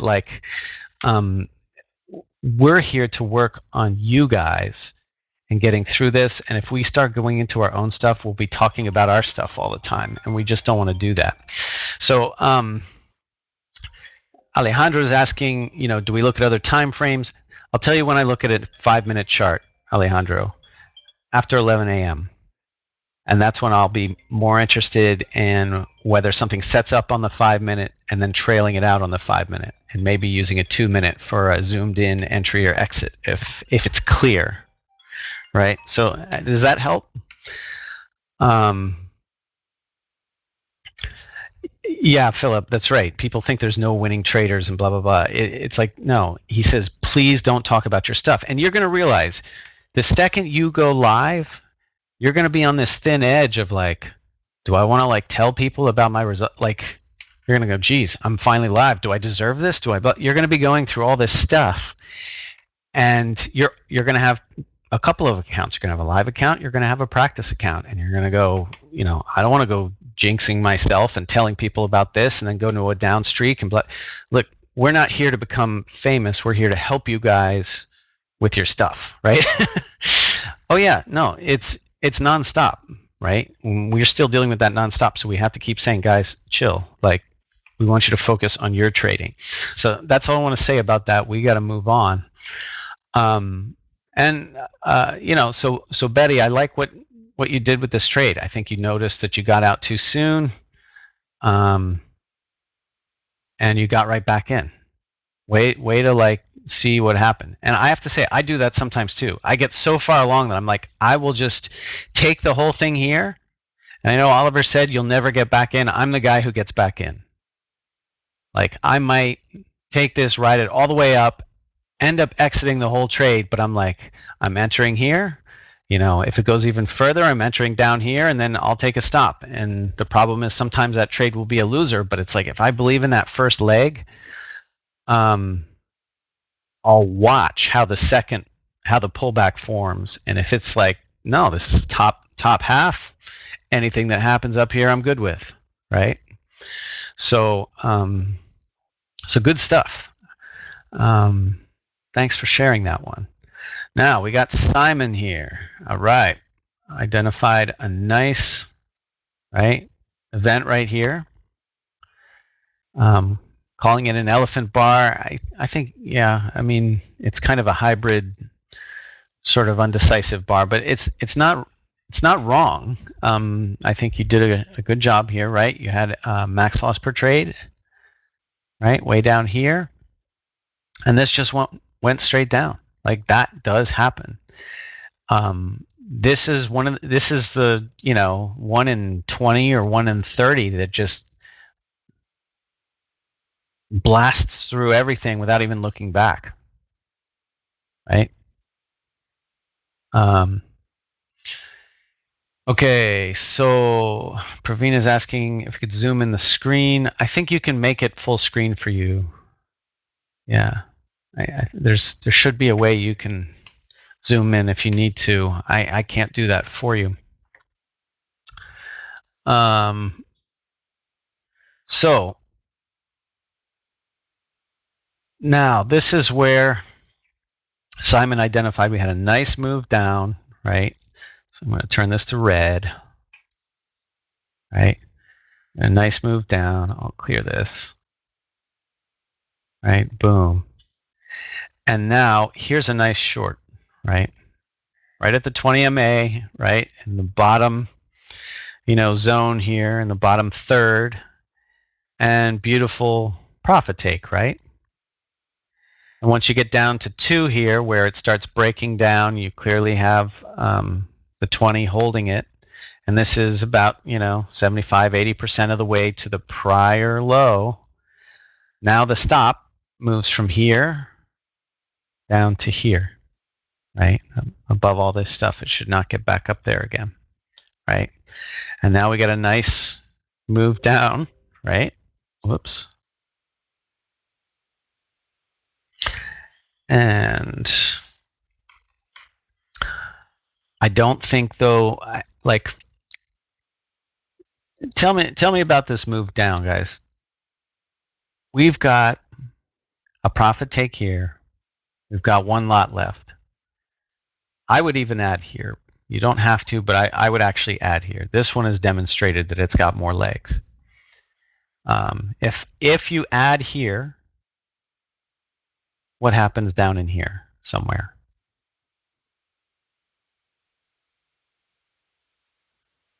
right? There's got to get at least one lot off. Now, if we're trailing out, so bar by bar is a possibility, Betty, but when does the stop down come down is a question. So this is something that's interesting. Does a trend tend to end by just a couple of small bars and then a tiny bar gets taken out and then that's the end of the trend? Is that how a lot of trends end? Like, what tends to happen that really puts in the end of the move, though? This is a third leg, but what tends...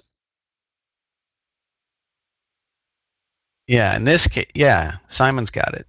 Usually something violent happens. And when all you get, like, are any of these bars violent? Is a single one of them, like, make you go, wow? No. So when that happens, I tend to wait and go, you know what? We'll probably get a 3-bar pullback and another attempt to go down. And then you just got to see what happens, right? We got to pull back, but it's like, look, we got plenty of space to the moving average. So at this point, you're sitting at this point, and now we get kind of a sell, and it gets sort of halfway down. We kind of have a point of reference, don't we? And we kind of have the 20-period moving average. And do we know yet at this point whether it's going up or down? Do we have any idea at this point if there's any end in sight of the movement up or down? We really don't know. It could be sideways. We don't know that either, Pravina, right? It could be up, it could be down, but we just don't know. And so we have to wait longer. And as we wait, it's going in neither direction. And as we get to like 8 to 10 bars, now we can go, this is a different stop adjust. And at this point, it has formed something we call a time stop. And a 1-bar break of this, that's the real stop, right? We go, all right, it's taking out the last 8 or 10 bars. Now it's over. But when I see this, I just go, it's not necessarily over, and nothing about this. And you definitely can say, okay, it's 11 a.m. We're getting to the end. It's just trends don't tend to end by just petering out in tiny bars. And when they do, oftentimes it'll become like a time stop situation. I'd be willing to bet that this would stop you out and then keep going even further. But it's something to go back, and when you have a bunch of big trends that you can all put into a folder and look at them and look at how they all end, you're going to realize they don't tend to end by just falling asleep, right? They tend to end with a bang, right? There tends to be a 180 or a tail or something that says, okay, now it's over. I mean, even in the last one, right, the high of the day was put in with this, right? This kind of put in a top, and then this put the nail in the coffin right there. It just said nope. And this was like, in case it wasn't clear, here's your third no. And it may have gone higher later on, but it just was saying it's 11 a.m. and now you're getting some powerful events that make the odds lower of it continuing higher, right? But nothing here has made the odds lower yet. But I bet if this kind of broke up and then pulled back and made a new high and triggered, now people would say the odds of a new low are dwindling, and maybe a crawl back up here is more likely, right? It's just, when do things start to have a probability is the real question, right? That's what you're trying to figure out, because this has gone from nice wider movements to very narrow movements, right? And maybe the next wide movement is coming, So anyway, we're going to move on here because I've got another 15, 20 minutes or so. All right, so Carlos, who's really good at making 2 journals. Let me see if this is a 2-journal deal. Yeah, okay. So So let's see. Should I go to this one first or okay? This is the corrected one second. Okay. So we've got a double plus location, right? As indicated here, right? Long 2 lots over the high, event stop. We've got a little pullback here. Here's the add, right? Now we've got 3 lots. Now, since this pulled back, right, it made a multiple bar move down, new high profit takes are totally okay. And then what happened was a bar by bar stop adjust, right? Now, obviously, we should have used the last lot to trail out the whole move, right? Right? Bar by bar was used as an excuse to get out, right? This is a profitable trade, $94. Well done, Carlos. But the real crying shame is by not letting this trail out, you didn't make it up here, right? Yeah. And so, if we look at what was actually risked here, by the time you get into 3 lots, right, now you've got $120 risk. And although this is a nice winning trade, this $94 is not going to wipe out a lot of $120 losses in case this one stopped, right? So, Carlos went back and said, geez, what would have happened if I held this out correctly? So if we just ignore this and, we did these entries and, we took our bar by bar stop here on the last lot, this would have made a lot more money, right? So here's $146. I would argue only maybe 1 lot would come out up here. I think the stop adjust could come up to here once you take profits. You let it sit, definitely some more profits here, and then a bar by bar right here, right? So I would argue you could have made more. I don't know. Maybe 2 would come out here. That's a good, it depends, right? Yeah. And I think, looking at the average true range of UAL is also, important. And, someone was asking about, how do you deal with, the summertime and stuff like that. I'm going to give you guys the secret. Go look at your stocks and just look at how the average trading range has changed. So I'll tell you right now, BABA used to move $10 in a day. Now on average it moves 6, right? It went from something that I didn't like to trade to something that's like, okay, now I can do this, right? Your stocks may change here during the summer. Some of the things you thought you couldn't play are suddenly going to jump on the list. Some are going to jump off the list and go, it's either too small or, other things are suddenly going to start to, come alive, right? So pay attention to that, right? So thanks for sharing this one, Carlos. Now, obviously, at 146, you're now, right, your gains are much bigger than your losses if you stop out on this one. So this will wipe out a lot more losers if you stop. And that's a big part of this is like if you can't make it to here, the losers are just going to be bigger. Right? So this is the difference between a 50% batting average trader being a winner versus a loser, isn't it? Right?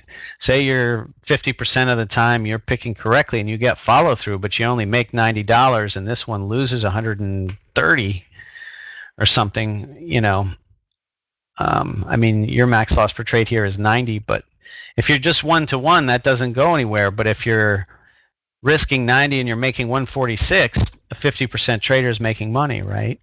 So that's a way to look at it. It's like if you can't sit through with that last lot, it's everything, right? That's the one that is gonna change your numbers, right? So here's a question here from Greg. Is it a good idea to draw the Fab Four using yesterday's midday, late morning moves if they are liquid, very powerful, or not erased? Okay, so is this the Fabulous Four, or is this the Fabulous Four? And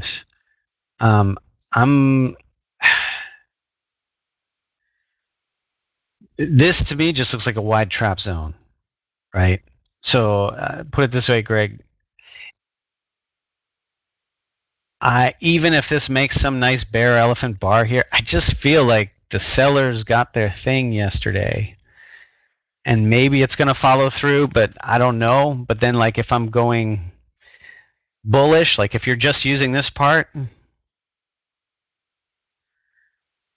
sure, this can go up, but you know, I think there is going to be some remembrances of this resistance, right?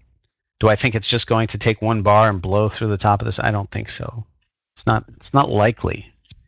It's more likely that there's going to be that this is going to have some influence.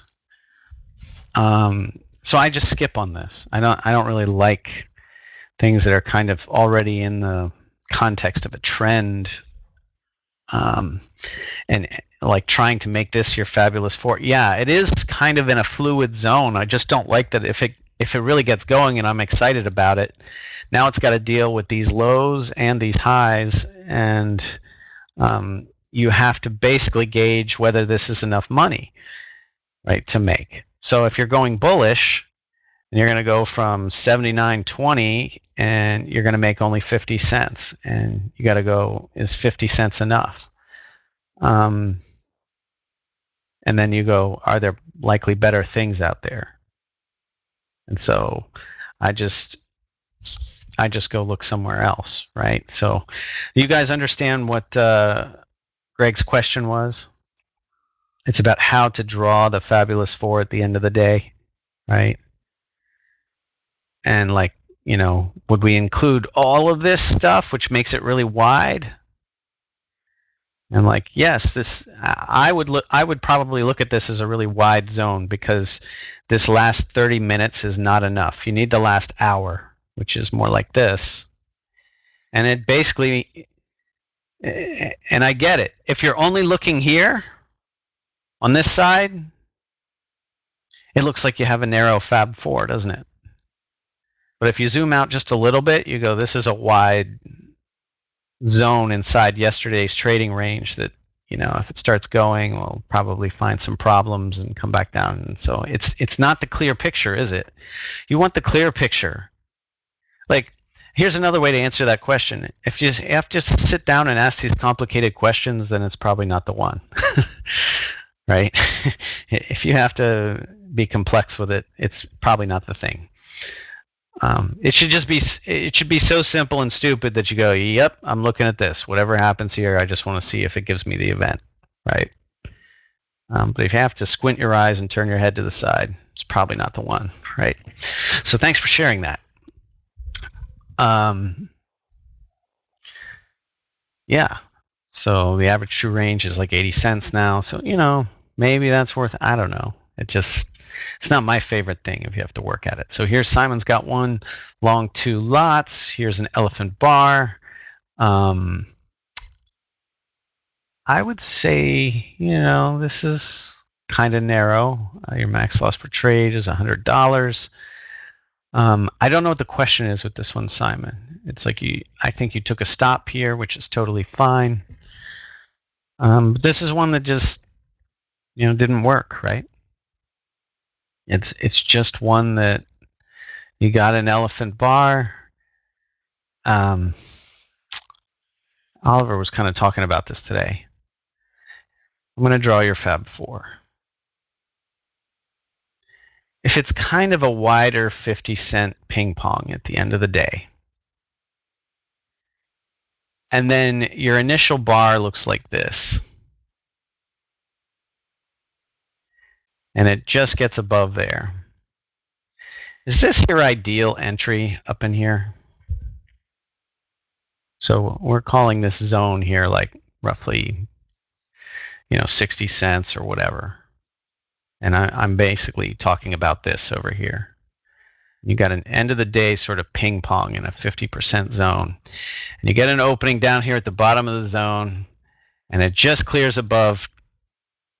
These are not our favorite ones. And I actually got, I think Twitter did this morning, and I just took the stop. I mean, I had a massive home run in BABA on the short, but like Twitter here was, it did this, and I got in based on the quality of the first bar. I was like, all right, that's perfect. I don't like this ping pong, but I got into it. And it stopped, right? And it does that when, like, see, I like the end of the day movement to look like this stuff. I don't like it to look like fluid movements up and down, which is what this was. And then basically you're taking it just as it pokes above. And the next thing it does is it forms a topping tail, and you start going, something's wrong here. But then you got to wait, and then it stops. So, hopefully, Simon, that makes sense. But, I see what you did there, and it just took a stop. And so I'm going to move on to the next one here. And let's see. Oh, okay. So this is the one where you journaled it. Okay. Anticipation entry, right? Initial stop. Take one off up here. So this is maybe how it could have been done, right?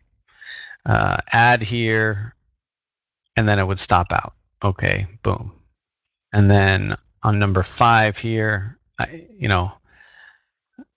you could short this, and then like it would stop out, right? And then, so I see a lot of back and forth, right? It's a lot of back and forth, long or short, right? I think after you get this solid move down to the prior low, the first pullback is likely shortable. But what's the problem with that? What is the problem with playing this and expecting a new low at this point? What is the problem with this?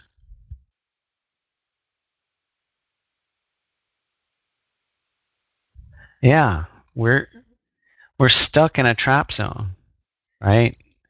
The most likely candidate is a ping pong in here, and the only thing that kind of gives an indication that that's over is the breaking of this right here, the clearing bar, and that's when maybe a trade can have some expectation of some movement. But everything inside of here, no matter what it does, until it really gets down there, I mean, you do have declining highs. And so maybe this one, and you could take a really small risk and hope that it, gets down here, but it's not our favorite one, right? This is that middle of the day stuff where like we go from wide to narrow, right? And that's, it's not my thing to play narrow in the middle of the day, right? So thanks for sharing that one. Now we've got Hamsaraj here, and this is kind of interesting.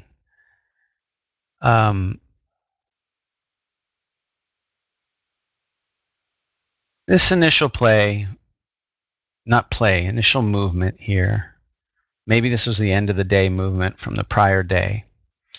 Who knows? It was pretty solid red, right?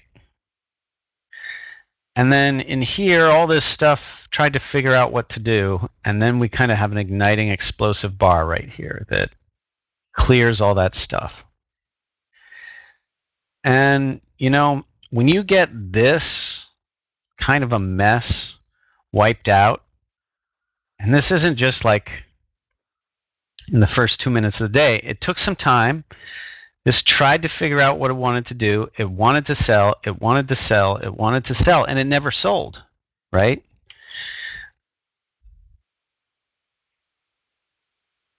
And when it never sells, like something's wrong, right? This one really has failed expectations, and this clearing bar put it away, didn't it? And so 3 lots in, and I find this interesting. And when you get when you get from here to here, or above here, I think you've got a couple of good pivots in there. So it's interesting, right? Anticipatory entry, 3 lots, event stop. I do think once you get up here, you're not going to erase this bar. I don't think that bar is going to be erased. So, so 2 lots were taken off up there. And I think that's really good, right? So I think you got your 3, 4 pushes. You got, I would say roughly 2 pushes above a red bar ignored. You're not going to add here because you don't add on an RBI that is up in the stratosphere. And then those 2 lots were put on the first add, right? And this first add, of course, is in the top 50% of this whole move, right? We draw it in. Boom. And this triggers here in the top half. Great. Put 2 lots back on. As we get up to 4 here, as we get up here, notice that's when the stop moved from here up to here, right?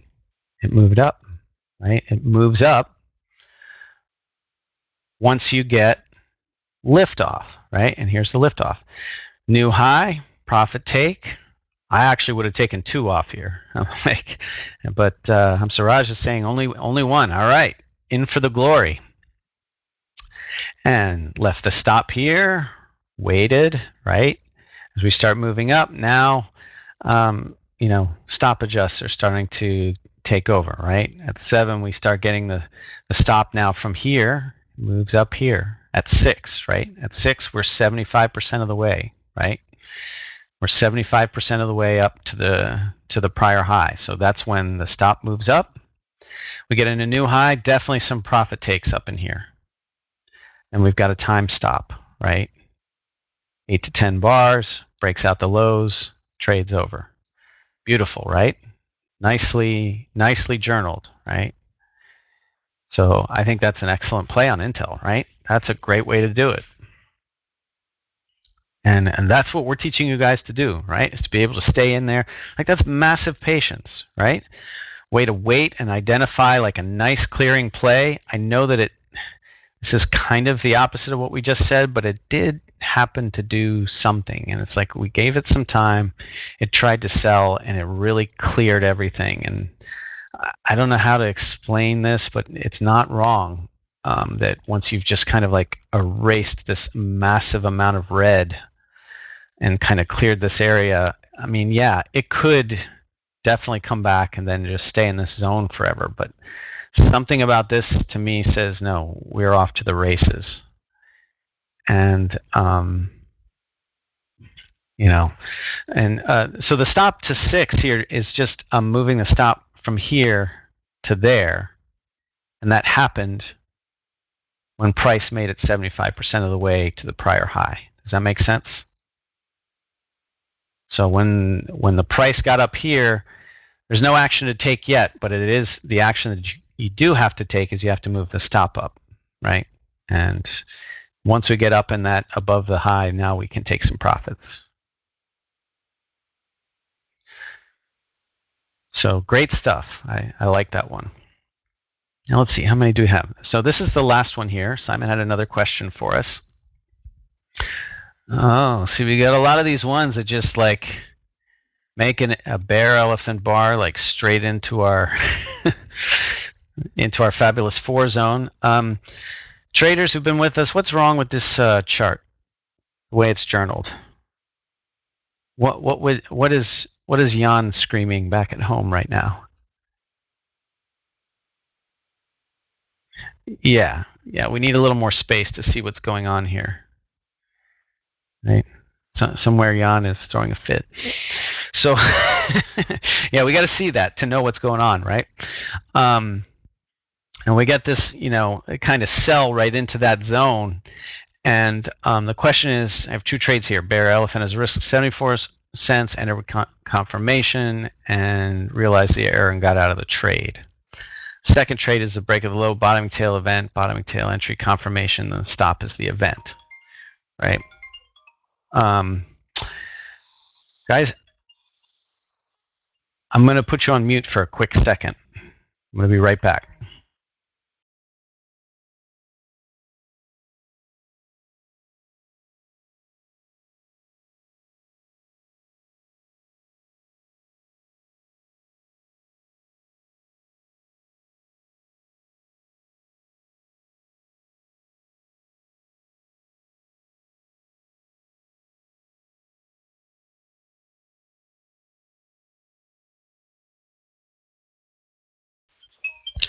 Sorry, guys. There are people calling me saying they're having an emergency, and I just had to tell them, chill.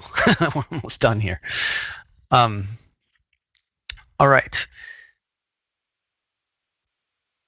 So the question is, the position is plus or double plus, and this is a Bear Elephant bar, but it's such a beautiful bar. Can you comment on this? After reflecting, I was not sure what to do. Do I look at the, okay. Look, when you have the most beautiful bar you ever seen just crashing into your support and resistance area, just ignore it. Just leave it alone, right? That one is made to screw you up, right? Like, we have a graveyard of journals from traders who the first bar looked like this, right? It looked green. And they entered right here. And then the second bar looked like this red one. And what do you think they did? They went short. They sold. And then they went short the position. And then the next thing that happened was this, right? Why is that not surprising? Isn't this the very definition of what we use max loss per trade for? Like, okay, so this is why we use max loss per trade, right? It's because this whole zone of 200 MA and everything, like it's gonna cause reversals even when things are powerful, right? Even when things are really powerful, that's gonna happen. So that's why we like the things that have moved into open air. We don't like the things that have all this memory of yesterday's price and the 200 MA and all this other strong stuff. Because some people are looking at this going, I'm buying this because I don't believe it. And others are going, I'm selling this because of the shadow. And you just don't know which way it's going to, right? There's no odds in either direction, really. We're not looking for 50-50. We're looking for probability. And that's when you use these different tools, the Fabulous Four, the quality of the initial event, the moving averages, all that. You're using them to increase the probability of one particular direction. And when that value is lost and it's just 50-50, I mean, you might as well just throw darts at it. Like, it doesn't have any, you know, it doesn't owe you anything, right? We want to get into things and we can say we have done the stuff that has the most probability. So if the bar is smaller, say 50% size, you're looking down in the trap zone for a long, no, I'm saying trap zone, I'm saying ignore it. It has no odds in either direction, right? So, I mean, this, looking at the first bar, you would say this has to explode through the lows, right? But it's right into this like tight zone of support, and it just doesn't do it. I don't know how often out of 10 times it's going to do that because I'm not tracking that. I'm not setting myself up to play bear elephant bars that smash right into support, right? I'm not setting myself up to do that every day. I'm setting myself up to ignore that because, you know, that's not where the odds are, right? Violence makes everything disappear to a point, Martin. So violence, so let's say here's all your support, right? Like, let's make this, whoops, what am I doing here? Sorry about that. All right, here's my zone of support. It's just a zone.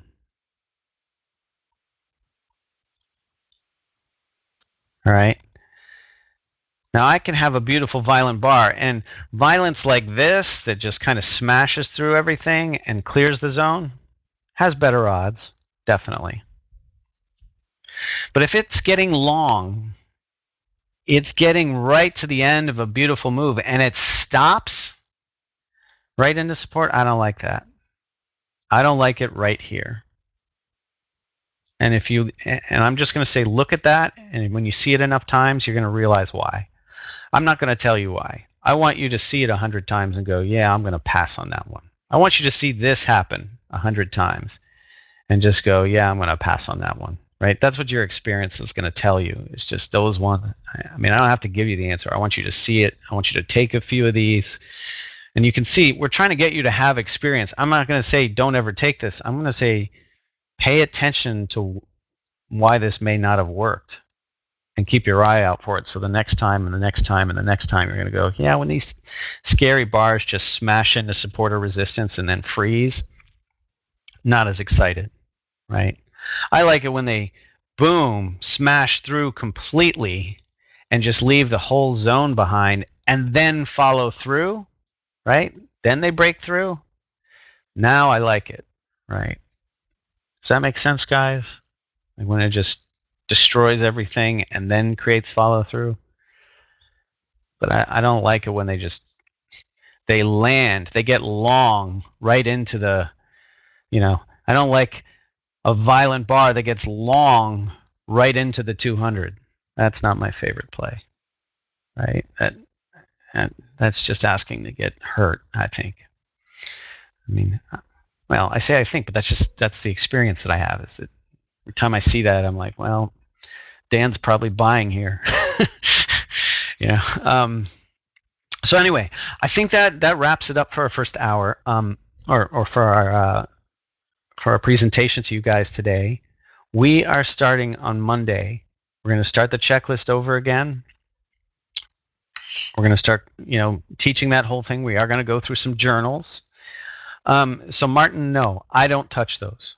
I don't like going long there either. I just go, because what's happened is you just have a new trap zone. The high of this is also resistance and the low of this is a support. And I'm not looking for plays that just ping pong in a zone. I want things that have probability of multiple legs, right? That's what we're looking for. And that's what the checklist is created for. It helps you eliminate stuff that's trapped and just look for things that are likely to keep blowing through. So we teach Mondays and Wednesdays. Mondays at 11 a.m., Wednesdays at 12 or 12:30, depending on, and sometimes we have to reschedule when Oliver, moves an event around. The whole course is a month-long course, and it restarts at the first Monday of every month, right? So the first Monday of every month, we start the whole course over again. And, I will tell you that, look, Jan and Tony and I, we've been in this for many years, and every time we've heard the whole thing from start to finish many, many times. That's why we were chosen to do this, is like, there's nothing that Oliver is going to say about this stuff that we haven't heard 800 times. And we're here to help you guys in the coaching program. And hopefully Jan can post a link so you guys can sign up and join. But, we wanted to create a cost-effective access to the checklist for the larger group of IFT traders. It's not the same as like when you join mentorship and get that access to Oliver that is just, priceless, or, some of that kind of stuff. But there's the link right there. The people that sign up, they're giving us great feedback, and we really appreciate you guys, sharing your experiences with other people, and letting them know that you're happy, or how that's helping you progress. But especially if you're new to the program, once you've learned your hotkeys, once you're up and running, this is a great way to improve your trading. So you've got to have some experience under your belt to know what you're doing, and once you're confident, this is a good way to like get that part, and make your trading based on process. That's what we're here to do. So Jan, would you like to say anything else here?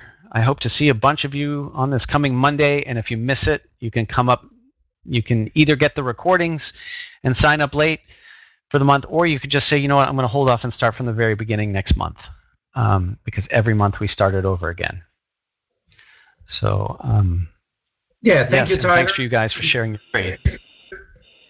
Yeah, not You're too welcome. much to I'll add sign off and here. leave you. Great job as always. So yeah, I hope everybody has a better idea about what this coaching program is really about, so you can make up your minds if this, maybe you think this has some value for you. So I just wanted to point out also, I don't know if maybe you said that already, Tyler, but so the idea is that we like to have you in this program. If you think of signing up, we'd like to have you in this program for a longer time, right? Because in 1 month you cannot really get necessary experience in the training. So we like to have you here for a couple of months. So this is why the initial fee for the program is $500, or maybe you get a discount to $450 if you have if you're part of the master program. You get a $50 discount. Otherwise, you pay $500 for the first month, but then you can extend as long as you like for only $75, which is really I mean, I think we cannot even pay the costs for that, but it doesn't matter. We want to have you in this program for a longer term, right?